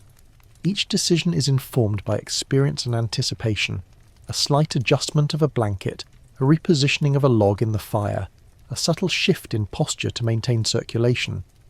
Hunger remains an ever-present companion, a reminder of the day's rationing and the need for efficiency. Evening meals are consumed slowly yet deliberately, conserving energy while providing sustenance. Conversation is minimal, replaced by the quiet hum of survival-focused activity. Each bite, each sip, is a small triumph, reinforcing the household's collective endurance. Mistakes are rare but noted, subtly corrected through guidance and example rather than overt reprimand. Animals, fully aware of the night's severity, settle into positions that conserve energy and warmth. Their behaviour is observed closely for deviations, restlessness, unusual vocalizations, shifts in posture, signal environmental changes or threats. Humans respond instinctively, adjusting arrangements, providing supplemental warmth, and maintaining vigilance. The boundary between human and animal survival is fluid. Each act of care and observation strengthens the household as a whole. Midnight arrives with its own transformations. The wind intensifies, carrying ice and snow that batter the Longhouse exterior. Temperature drops sharply, penetrating even well-insulated spaces. The fire is stoked to its maximum safe capacity, flames licking toward the roof while embers glow in careful clusters to extend warmth. Human movement becomes minimal and deliberate, conserving energy while maintaining readiness. Noise is subdued. The cold amplifies sound, and unnecessary disturbance could prove costly. Sleep is now a shared, shifting pattern.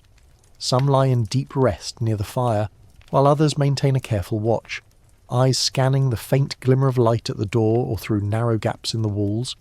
Communication is nearly silent. Small gestures, subtle signals, and eye contact guide action and ensure cohesion. The household functions as a singular organism, each part supporting the whole through coordination, anticipation, and adaptation. As hours pass, frost accumulates inside the Longhouse. Tiny crystals form on walls, on fur, on exposed skin, reflecting firelight in delicate, fleeting patterns. These serve as both decoration and warning. Their formation indicates temperature drops that may require additional fuel, adjustments in bedding, or redistribution of body heat. Awareness of such subtle environmental cues is ingrained, a skill developed over years of necessity and reinforced nightly through repetition and observation.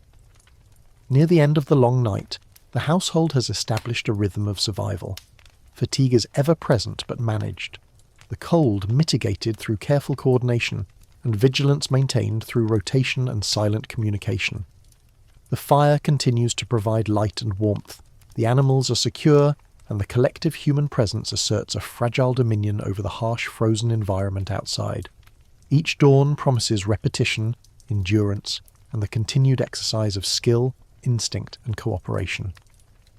As the first light of morning begins to touch the horizon, the longhouse stands resilient against the night's trials. Frost-covered windows glint, shadows retract, and embers cast a warm glow that promises the renewal of ritual, labour, and survival. Bodies stretch and shift, the household begins to stir, and the cycle of endurance begins anew. Cold, vigilance, labour, and subtle ritual intertwined in an unbroken continuum of life in the frozen world. The first light of dawn spreads slowly across the frozen landscape, pale and tentative, illuminating the frost-laden exterior of the longhouse.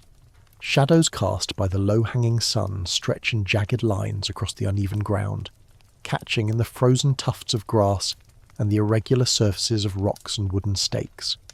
The wind, now tempered by the approaching day, still carries the sharp tang of ice and snow, whispering through the cracks of the dwelling like a restless spectre.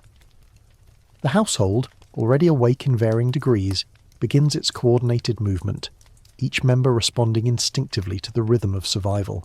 Inside, bodies adjust against the fading warmth of the embers, stretching stiff muscles and shaking numb limbs. The night's cold lingers, seeping into joints and under layers of fur, leaving a residual chill that requires careful mitigation. Some rise immediately, moving toward the hearth to rekindle the fire to full flame, adding kindling with a practiced hand. Others remain briefly in repose, eyes scanning the room and the shadows, alert even in the haze of awakening. Every motion is deliberate, minimizing exertion while maximizing readiness. Water, frozen solid outside, becomes the first critical challenge of the day. Containers are moved closer to the fire to thaw slowly, careful not to spill or waste precious reserves. Snow collected during the night is crushed and melted for drinking, the process slow and methodical to preserve warmth and efficiency. Each movement, from handling brittle ice to pouring liquid into shared bowls, is accompanied by attention to detail, a near-sacred choreography born of repeated exposure to scarcity. The survival of the household depends as much on these seemingly minor actions as on the larger tasks of hunting and foraging. Food preparation begins with the meticulous management of yesterday's stores. Meats are inspected, grains measured, and dried fruits or nuts portioned carefully. Breakfast is a silent affair, consumed in measured bites while attention remains divided between nourishment and environmental awareness. Children, if present, are guided through these routines, learning by demonstration the delicate balance of sustenance, conservation, and vigilance. Conversations are minimal. The morning is dedicated to function rather than idle chatter, every gesture purposeful, every sound considered. Animals are roused next, their breaths visible in the cold air as they stir from huddled positions. Goats and sheep are led to shelter against wind exposure. Cows are guided to protected areas within enclosures, and fowl are coaxed gently into secure positions to prevent injury or predation. Each movement demonstrates an intimate knowledge of animal behaviour, a touch to calm, a slight shift in footing to encourage movement, a soft murmur to reassure. The household knows that the health and safety of their animals are intertwined with human survival. A sick or lost animal can cascade into broader scarcity, affecting both nutrition and warmth. The tasks of the morning extend to structural maintenance. Wood and thatch are inspected for frost damage. Minor gaps or cracks are shored up with straw, mud, or additional layers of insulation. Roofs, weakened by ice accumulation, are cleared or reinforced, while doors and shutters are adjusted to reduce drafts. These actions are silent but deliberate, performed with an awareness of cumulative risk. A small oversight could lead to heat loss, water seepage, or structural failure. Skillful hands navigate the interplay of physics, material properties, and human endurance, honed by necessity and repeated through the seasons. As the sun climbs higher, light penetrates the longhouse, illuminating the interior in a shifting pattern that reveals both details and deficiencies. Shadows retreat from corners, highlighting areas that require attention. The repositioning of furs, the straightening of sleeping pallets, the placement of firewood for quick access. Observant eyes note these subtleties, prioritizing action based on necessity, ease of movement, and conservation of energy. Even the smallest adjustment, such as the angle of a wooden support or the alignment of a doorway, is executed with consideration for its long-term impact on warmth and efficiency. The household moves as a coordinated unit through these tasks. Responsibilities rotate seamlessly. One person feeds animals, another tends the fire, a third prepares food, while the youngest or most agile members run errands or collect minor supplies. Communication is minimal but precise, often non-verbal. A nod, a glance, a hand motion, conveying a wealth of information without disturbing the delicate equilibrium of the room. Each member's actions are interconnected, a network of responsibility that ensures the survival and continuity of the collective. By mid-morning, attention turns to hunting and foraging. The cold has preserved tracks in snow and frost, revealing the presence of prey nearby. Hunters move with careful stealth, boots muffled by furs, eyes scanning for the slightest movement, ears attuned to any sound that might indicate danger or opportunity. Weapons are readied, bows strung, spears sharpened, traps inspected. Each action is executed with precision, the result of repeated practice and an intimate understanding of the landscape, animal behaviour and environmental conditions. Foragers, meanwhile, move within safer proximity to the longhouse, identifying edible plants, berries, roots or nuts. They work quickly and efficiently, assessing each potential source for quality, quantity and accessibility. Knowledge is shared silently. Subtle gestures indicate ripe fruit, hidden roots, or hazardous plants. Experience guides the selection, ensuring that time is spent on items that offer the greatest return relative to effort and risk. The household depends on this division of labour. The hunters and foragers operate in complementary cycles, reinforcing resilience and resource acquisition. Midday brings a brief interlude of sustenance and warmth. The fire is augmented with fresh wood, creating a steady, reliable heat. Food is consumed with attention to energy maintenance. Small, dense portions provide maximum caloric value, while liquids are sipped carefully to avoid chilling. Observation continues uninterrupted. The longhouse interior is scanned for structural or animal-related issues, and the surrounding environment is monitored for intrusions, signs of predators, or unexpected weather shifts. Rest is minimal, strategic, and often shared in rotation to ensure continuous vigilance. Children and the less experienced members are integrated into these routines through observation and minor tasks. They fetch water, adjust furs, or assist in feeding animals under supervision. Each act serves dual purposes: immediate functionality and long-term skill acquisition. The household's culture of observation, repetition, and subtle instruction ensures that survival knowledge is transmitted effectively, creating a continuity of competence that strengthens both individuals and the group. The afternoon extends into repetitive cycles of monitoring, adjustment, and preparation. Firewood is replenished, food reserves are reviewed, bedding and furs are rotated to conserve warmth, and animals are checked continuously for stress or illness. Every element is scrutinized. A missing item could signify loss, theft, or environmental damage. An unusual animal behavior could signal predator activity or weather change. Awareness is pervasive, an almost tactile sense extending beyond sight or sound, a collective consciousness maintained through attention, ritual, and habitual action. Weather changes are constant and subtle. Cloud formations on the horizon indicate possible snowfall. Shifts in wind direction hint at temperature drops or precipitation. The household responds dynamically. Fires are stoked, shelters reinforced, animals move to safer locations. Even minor changes in light, colour or temperature inform decisions that may determine survival. The interplay of observation, interpretation and responsive action is continuous, forming a complex web of cause and effect that governs every aspect of the day.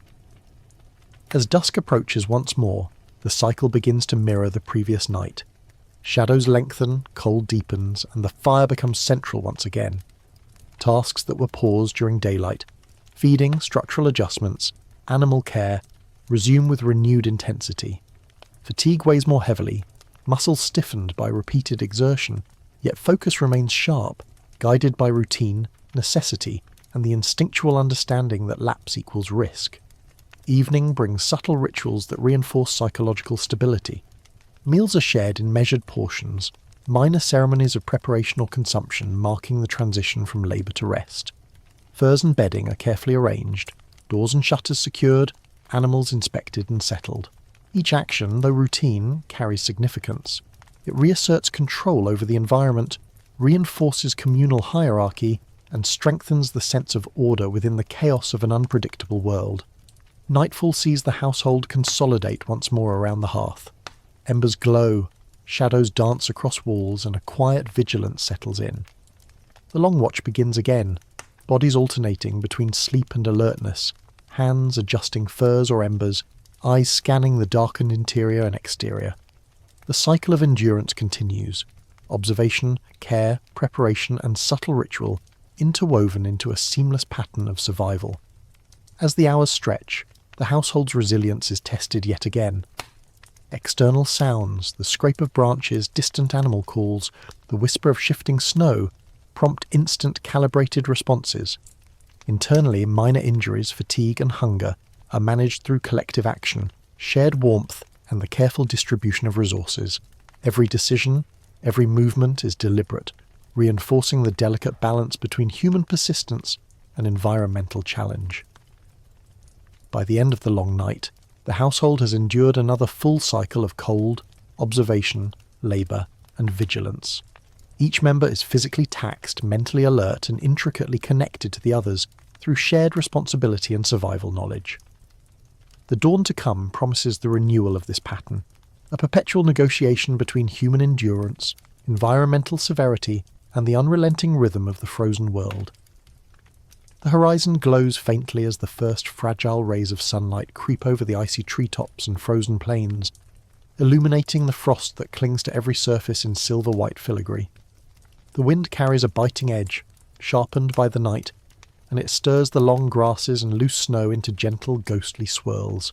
In this fragile light, the longhouse appears both resilient and vulnerable, a bastion of warmth amid an indifferent wilderness. Inside, the household stirs with precise movements, each body attuned to the rhythm of survival, responding to the environment as if it were an extension of themselves. The embers carefully preserved from the previous night are coaxed back into flames, the crackle and hiss of burning wood punctuating the silence of the morning. The warmth spreads slowly but deliberately, touching frozen fingers and feet, seeping into the joints stiffened by night-long immobility. Some gather additional kindling from prepared stacks, others adjust sleeping pallets and furs to reclaim maximum heat. Eyes dart to the corners of the room, scanning for any subtle changes. A draft that wasn't there before, a shadow moving with the wind, the faint tremor of snow against the walls.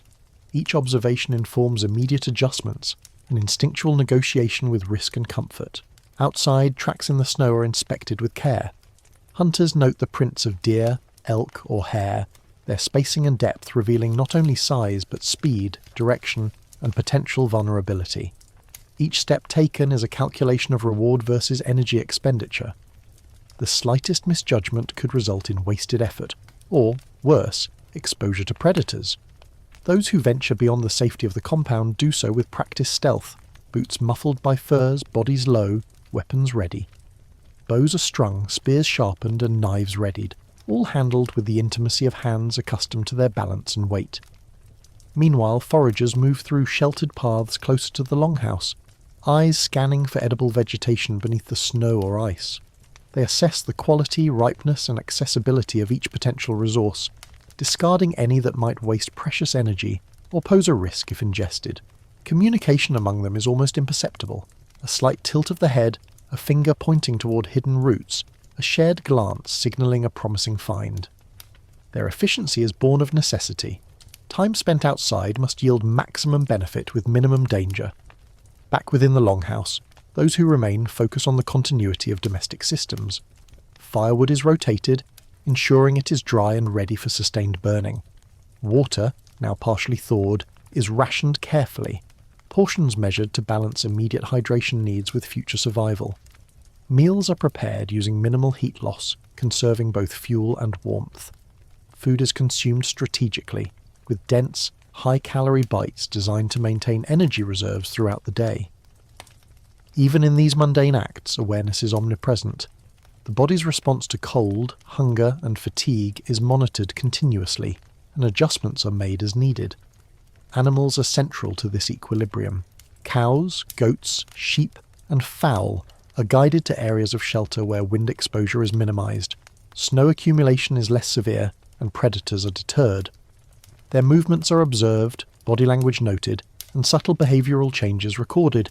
An alert glance, a sudden hesitation, the flick of an ear. These cues inform human strategy, influencing decisions about when to intervene, reinforce barriers, or alter routines. The interdependence of species is apparent. Survival relies as much on the well-being of animals as on human skill and vigilance. As the day progresses, hunting parties return intermittently, the spoils of their labour inspected, divided and stored. Every portion is carefully weighed against nutritional value, storage viability, and the energy required for preparation. Internal hierarchies subtly dictate distribution. The young and elderly may receive slightly more sustenance, hunters are replenished to maintain performance, and animals receive portions sufficient to sustain them without waste. Coordination and efficiency are paramount, and even minor miscalculations are immediately addressed to prevent cascading consequences. The longhouse itself is a study in adaptive architecture. Snow and frost cling to the roof and walls, and residents continually monitor their structural integrity. Weak points are shored up with mud, straw, or additional thatch. Doors are adjusted to reduce drafts, and windows or openings are covered with insulating layers. Every modification is executed with attention to both immediate effect and long-term sustainability. Awareness of materials' properties, wood, stone, straw, fur, is instinctual, guiding repairs and improvements with a subtle mastery born of constant engagement. Midday brings a brief pause in labour, but vigilance never fully subsides. The household uses these moments to reinforce mental endurance. Brief conversation, subtle instruction for the young, observation of animal behaviour, or inspection of tools and weapons. Strategic rest is interspersed with minor tasks, ensuring that energy conservation does not compromise preparedness. Mental acuity is as critical as physical readiness, each contributing to the overall resilience of the group. The afternoon is dominated by dynamic observation of the surrounding environment. Predatory threats are ever present. Wolves, lynx, or even human rivals may move through the landscape, their presence inferred through scent, tracks, or distant sounds. Hunters and foragers alike remain alert, interpreting subtle environmental cues with practiced intuition. Snow shifts and glimmers differently in the presence of a hidden threat. Branches bend under unseen weight. Distant sounds carry layered meanings. Interpretation of these signals requires experience, patience, and keen awareness, all cultivated over countless days and nights. Simultaneously, household members monitor weather patterns. Cloud formations, wind direction, and light quality inform predictions of snowfall, frost depth, and potential shifts in temperature. Actions are taken preemptively. Shelters reinforced, firewood stockpiled, animals moved closer to protected areas. These decisions are rarely isolated. The interplay of weather, human activity, animal behaviour, and resource management forms a complex matrix of cause and effect, each decision cascading into multiple consequences. Children and apprentices are integrated into these routines subtly. They participate under guidance, performing tasks suitable to their skill levels while observing higher-order decision-making. Learning is experiential, embedded in physical action, and reinforced through repetition. They acquire not only practical skills, but also the mental frameworks necessary for survival, awareness, adaptability, and strategic thinking. The transmission of knowledge is continuous, ensuring the persistence of communal competence across generations. As dusk approaches, attention shifts once more to consolidation. Fire is maintained at peak efficiency, additional kindling is brought inside, and embers are carefully distributed to maximize warmth. Food is consumed in measured amounts, providing sustenance for both night and early morning. Animals are secured, water supplies checked, and minor repairs completed before full darkness falls. The household enters a rhythm of preparation and observation, each movement deliberate, each decision calibrated for survival. Night deepens, bringing with it absolute cold and the subtle, omnipresent threat of predators. The longhouse becomes a nexus of vigilance. Bodies rotate between rest and alertness. Hands adjust furs or embers. Eyes scan shadows, both interior and exterior. Even in rest, attention is never fully suspended. Sleep is segmented, shallow, and strategically timed to maintain readiness. Minor injuries are tended discreetly. Hunger is mitigated through rationed portions, and structural integrity is continuously assessed. Every action, no matter how small, contributes to the delicate balance between endurance and risk. Through the long night, the household persists. External noises, the scrape of branches under the wind, distant calls of nocturnal predators, subtle shifts in snow or ice, prompt immediate yet measured responses. Internally, fatigue, hunger, and discomfort are mitigated through coordinated effort, shared warmth, rotation of watch duties, and careful attention to both human and animal needs. Each member's awareness extends beyond self, encompassing the broader network of interdependent survival. By the final hours before dawn, the household has withstood another full cycle of environmental challenge, predatory threat, and resource management. Physical fatigue is balanced by mental acuity, routine reinforced by ritual, and experience deepened by observation. The coming day will replicate these patterns, each cycle building resilience, knowledge, and subtle mastery of the unforgiving world outside. Dawn approaches slowly, the first pale streaks of light filtering through frost-coated timber and thatched roofs, casting a silver-blue hue over the longhouse. The household stirs again, as if synchronized with the very heartbeat of the land. Even before sound or movement, a collective awareness permeates the space. Subtle shifts in the air, the faint creak of timber contracting from the cold, the distant call of a bird signaling the new day. Every resident reacts instinctively, a series of micro-adjustments honed over countless repetitions, each one reducing vulnerability and optimizing readiness. The early morning is dominated by preparation for foraging expeditions. Hunters and gatherers check weapons meticulously. Bows strung with tension tested, arrows inspected for straightness and fletching integrity, knives sharpened on whetstones, spears balanced for accuracy and penetration.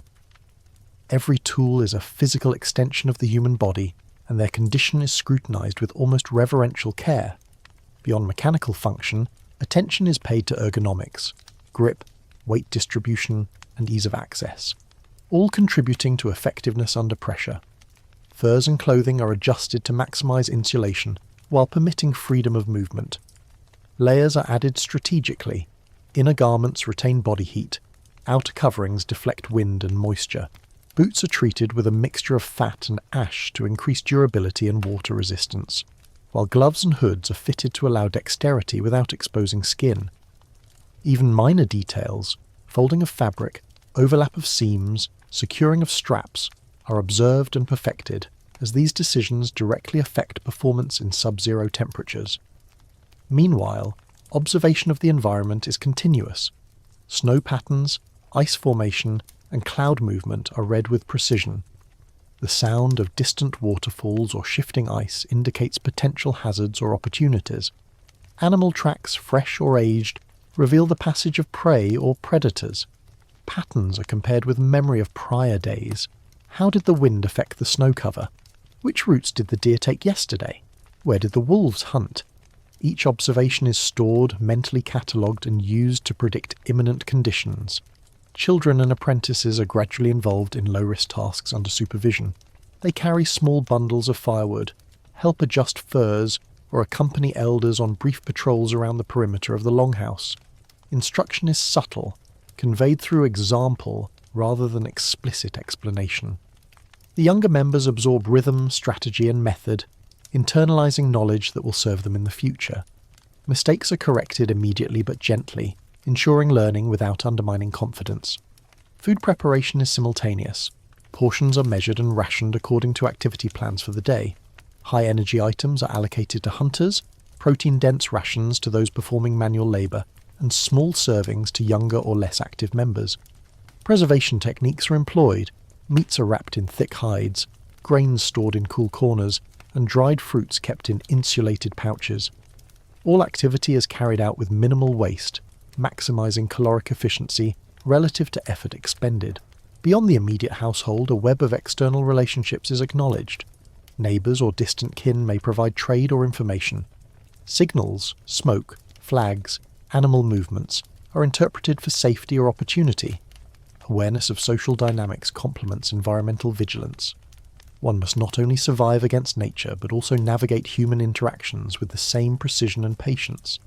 Even a seemingly trivial misstep, like revealing too much or misreading a gesture, can have cascading consequences on resource access, alliances, and security.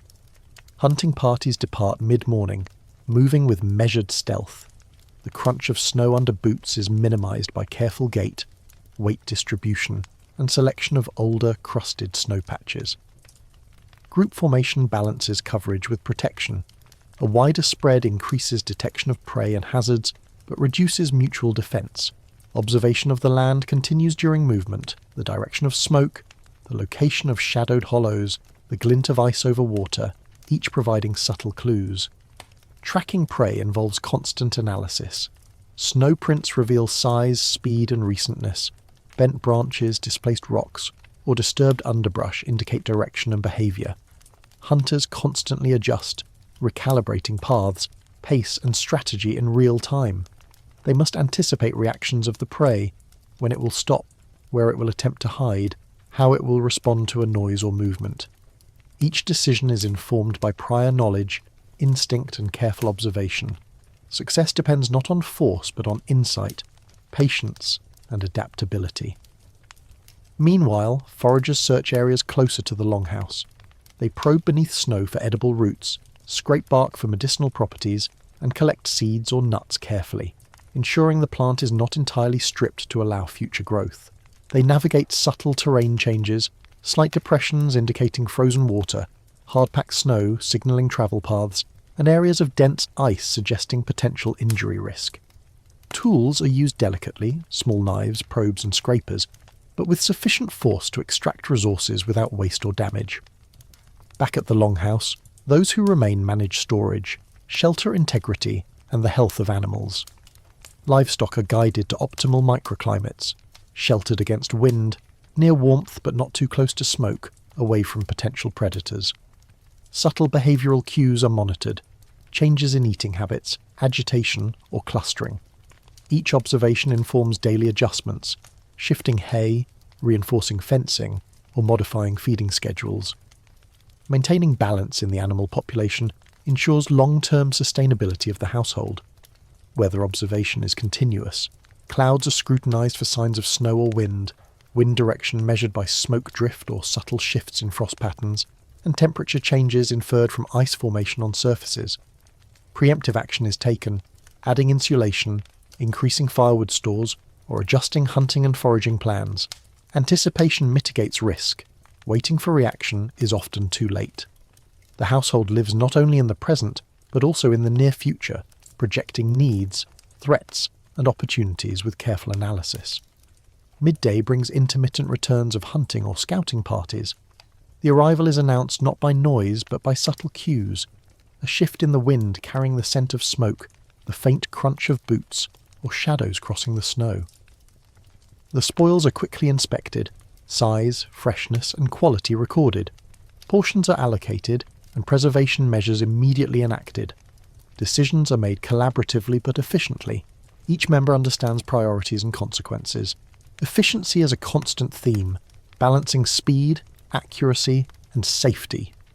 The afternoon is dominated by the next cycle of preparation. Tools and weapons are cleaned, sharpened, and stored. Clothing and furs are adjusted for comfort and efficiency. Food reserves are updated. Shelters are inspected and reinforced. Every action serves dual purposes: immediate utility and long-term stability. Nothing is done solely for convenience. The household operates as a living system, a network of interdependent actions, each calibrated to maintain equilibrium and resilience.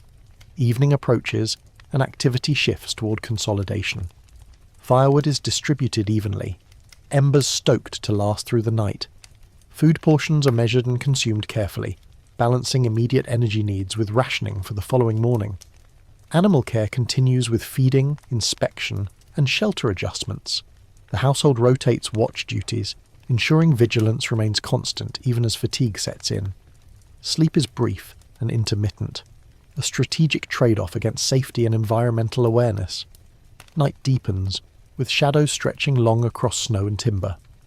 The household enters a state of heightened sensitivity, ears attuned to distant sounds, eyes scanning subtle light changes, bodies ready to respond to movement or intrusion.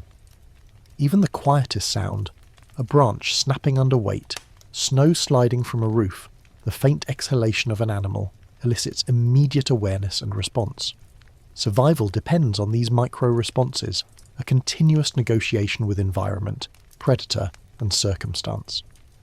Through the long hours, the household persists. Observations are layered.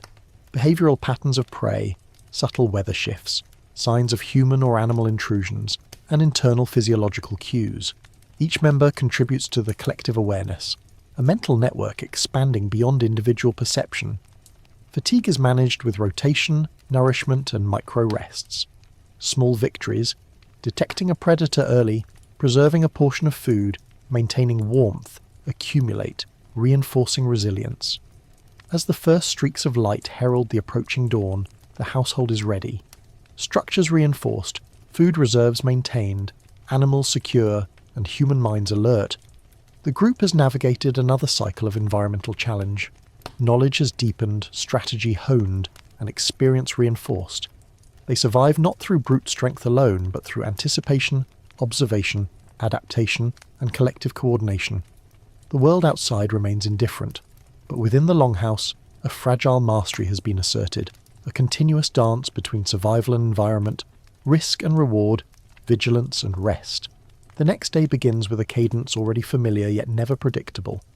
The household moves like a single organism, each member attuned to the subtle pulses of the environment and the rhythms of communal life. No sound is wasted, no movement redundant. The crackle of fire, the shuffle of boots on frost, the soft clink of tools, all form a sonic tapestry signalling readiness and focus without explicit command. Each action is choreographed yet adaptable. A hunter kneels to inspect footprints while another adjusts a bow. A forager lifts a root, glancing to anticipate predator paths. A child carries firewood, careful to maintain balance and pace. The group's movement resembles water flowing around obstacles, flexible, responsive, and purposeful.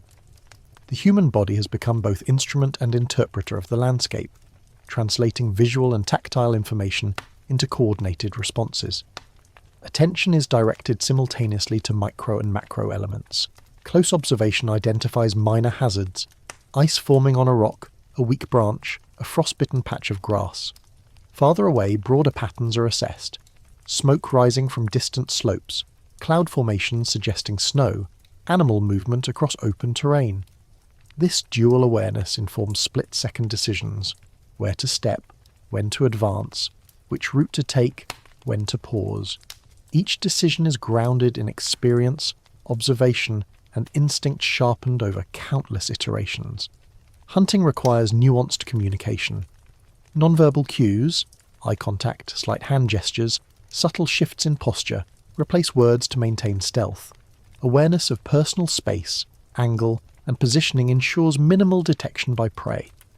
The hunter anticipates not only the animal's response, but also the reactions of fellow humans in proximity. Coordination is continuous, fluid, and nearly unconscious, yet every movement has purpose and consequence. Foraging and resource gathering are exercises in both precision and patience. A branch is bent gently to check for hidden fruits. Snow is shifted carefully to uncover roots without breaking them. Moss and lichen are inspected for edible quality. Each collected item is evaluated for immediate use and future sustainability. Waste is minimized, and the potential for regrowth is preserved. Even the act of digging considers soil integrity and long-term plant health. Returning to the Longhouse mid-morning, the household evaluates successes and setbacks. Freshly caught game is inspected for signs of disease or injury, food collected is sorted by utility, and tools are examined for wear. Decisions are made about distribution, storage, and preparation. The act of reflection is as essential as action. Patterns of success and failure inform future strategies, creating a cycle of continuous improvement. Energy management is critical. Humans are metabolically efficient yet limited. Careful rationing of calories, hydration, and effort ensures endurance. Hunters consume high-protein foods to sustain muscle activity, while gatherers rely on carbohydrate-rich items for prolonged mobility. Small adjustments, chewing slowly, alternating movement pace, maintaining posture, contribute cumulatively to stamina. Attention to these micro-decisions separates survival from fatigue-induced vulnerability. Shelter maintenance is ongoing.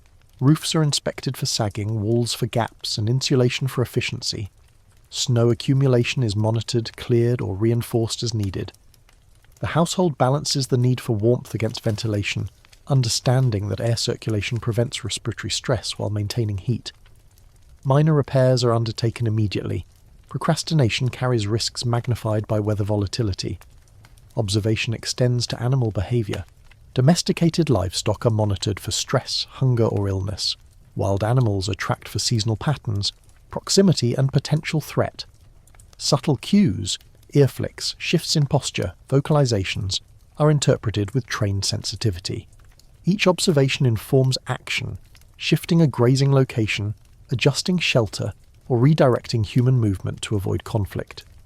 Social dynamics are equally important. Coordination requires trust, mutual awareness, and implicit understanding. Conflicts, if left unresolved, disrupt rhythm and efficiency. Subtle cues, tone, posture, gaze, are continuously monitored and interpreted to maintain harmony. Instruction occurs naturally, through demonstration and example, reinforcing knowledge and expectation without the need for explicit admonition. Midday brings temporary separation of roles. Hunters may pursue game over greater distances, while foragers explore closer, resource-rich areas. Each group maintains situational awareness through environmental cues and pre-established signals. Distance amplifies the importance of judgment. Timing, patience, and adaptability determine success. The environment is dynamic. Ice cracks, wind shifts, prey migrates. Adaptation is constant. Food preparation is methodical. Game is cleaned and portioned. Roots and tubers are peeled or softened. Grains ground or roasted. Fire is managed precisely. Too hot and food burns. Too low and cooking is inefficient. Smoke is monitored to prevent detection by predators, and ash is cleared to maintain clean embers. Efficiency, precision, and attention to detail converge in these seemingly mundane tasks. Teaching and learning persist throughout the day. Young members observe patterns, imitate techniques, and gradually participate in increasingly complex tasks. Mistakes are corrected through demonstration and repetition rather than reprimand. This incremental mastery fosters competence and confidence simultaneously. Observation, reflection, and repetition create a feedback loop, embedding knowledge deeply within the household's collective skill set. Afternoon brings strategic reconsolidation. Resources are collected, stored, or redistributed. Tools are cleaned and repaired.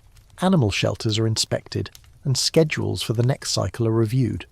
The household synchronizes energy expenditure, planning activity to coincide with environmental conditions, maximizing productivity while minimizing risk. Every action is deliberate, yet executed with an almost instinctive fluidity. Weather remains a persistent consideration. Clouds, wind, and temperature fluctuations are monitored continuously. Snow accumulation patterns are assessed, ice thickness measured, and wind chill calculated. Decisions are made in real time, whether to delay departure, adjust clothing layers, or modify paths. The environment is an active participant in strategy, demanding constant negotiation and respect. Evening returns the household to consolidation. Food is consumed in measured portions. Fires stoked for warmth and cooking, and watch duties are rotated to ensure vigilance. The cycle of observation, anticipation, and action continues, reinforcing the household's resilience and adaptability. Rest is brief but structured. Moments of deep sleep are interspersed with periods of alertness to maintain readiness. Night amplifies subtle awareness. Shadows lengthen, and sound travels differently across snow, ice, and timber. Every noise, every movement is scrutinized. Sleep is balanced against necessity, vigilance maintained against environmental and predatory threats. The household operates as a single cognitive system, each member contributing to situational assessment, reaction, and adjustment. Through continuous cycles of movement, observation, and reflection, the household achieves a rhythm that is both adaptive and anticipatory. Experience, memory, and instinct combine to form a strategic map of the environment, allowing precise action under uncertainty. The household does not merely survive, it interprets, anticipates, and shapes outcomes in a dynamic negotiation with nature. By day's end, the household consolidates knowledge and resources. Observations are stored mentally, patterns noted for future cycles, and successes and failures evaluated. The integration of individual skill, collective coordination, and environmental mastery has created a fragile but sustainable equilibrium, a dynamic balance between challenge and capability, risk and foresight, observation and action. The subtle mastery of rhythm and flow, honed over countless cycles, is not merely a survival mechanism, it is a profound expression of human adaptability. The household thrives through anticipation, measured action, and continuous learning. Through careful calibration of effort, observation, and social coordination, it navigates the ever-changing landscape with precision, resilience, and grace. The night deepens, yet the household's awareness does not fade. Vigilance is constructed like a multi-layered architecture, each level supporting and reinforcing the others. At the foundation is individual attentiveness. Each person senses the minutiae of the environment, the faintest creak in timber, the subtle shift in wind, the distant rustle of snow-laden branches. These seemingly trivial inputs are critical. Small deviations can presage danger, opportunity, or both. Above this foundation is relational awareness. Household members continuously monitor one another, reading posture, gaze, breathing, and micro-expressions.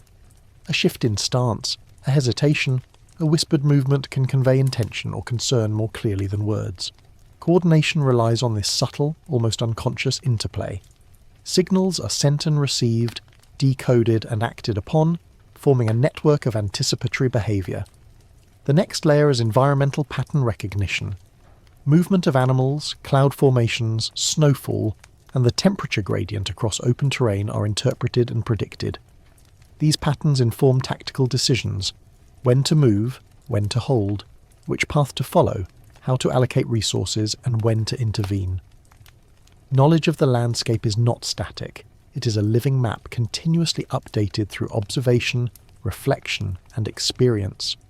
Surveillance of the perimeter is conducted silently, methodically. Some members focus on auditory cues, distinguishing between animal calls, human approach, and weather anomalies. Others use peripheral vision, tracking shadows, glints of light, or subtle movement across the frozen ground. A third tier interprets tactile feedback, the vibration of footsteps through timber or snow, the pressure of wind against the skin. The household integrates these modalities into a coherent situational understanding. Shifts in behaviour are immediate and precise. A sound prompts a pause, a glance confirms presence or absence, a gesture signals readiness or caution. Each action is measured against potential consequence. Over time, the household has developed a set of micro-behaviours, automatic responses to recurring stimuli, that reduce reaction time and optimize survival probability. Resources are protected with equal care. Food stores are inspected for spoilage or pest activity, secured against scavengers, and distributed according to necessity and energy expenditure. Tools are cleaned, sharpened, and maintained in anticipation of future need. Each item occupies both a practical and strategic role. A knife, a bow, a sled, or a fire starter is not merely an object but a node in a network of survival infrastructure. The architecture of vigilance also includes spatial awareness. Members maintain precise positions within and outside the longhouse, ensuring maximum coverage while minimizing redundancy. Overlapping fields of observation are planned to prevent gaps, yet movement is coordinated to avoid alerting wildlife or predators. The household functions as a single entity, yet each individual retains agency within the structure. Communication is minimal yet deliberate. Whispers, hand signals, and subtle head tilts convey information without breaking stealth. Sound management is paramount. A misplaced word, a dropped object, or an unplanned movement can compromise the entire network. These protocols are internalized, executed instinctively, reinforcing the architecture of vigilance through repetition and habit.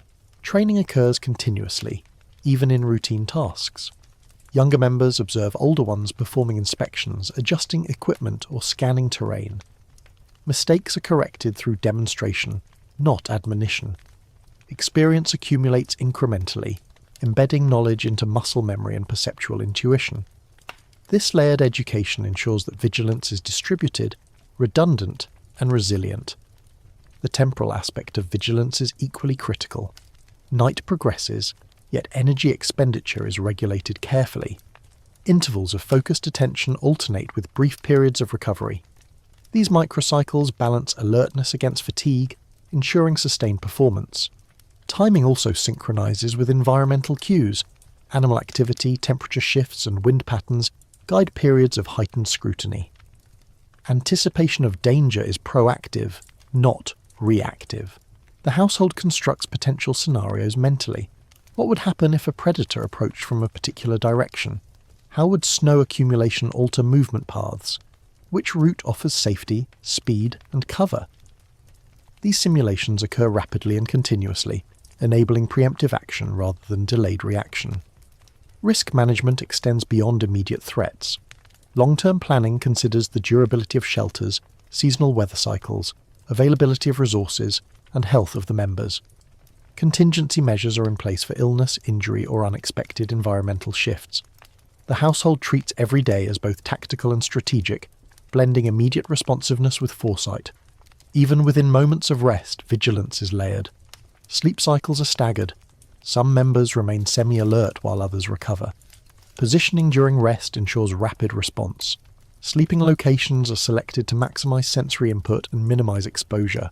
Dreams are shallow, interruptions frequent, yet this controlled disruption preserves survival capability over longer durations. The household integrates experience into collective memory. Observations, successes, failures, and insights are shared, creating a continuously evolving database of strategies.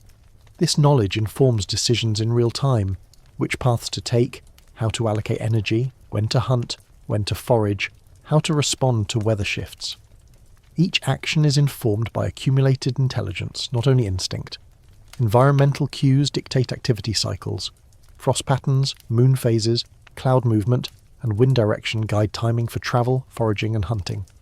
Each decision reflects both immediate opportunity and long-term sustainability. Understanding the environment allows the household to minimize risk while maximizing yield, creating a balance between survival efficiency and resource conservation. Conflict is managed with subtlety.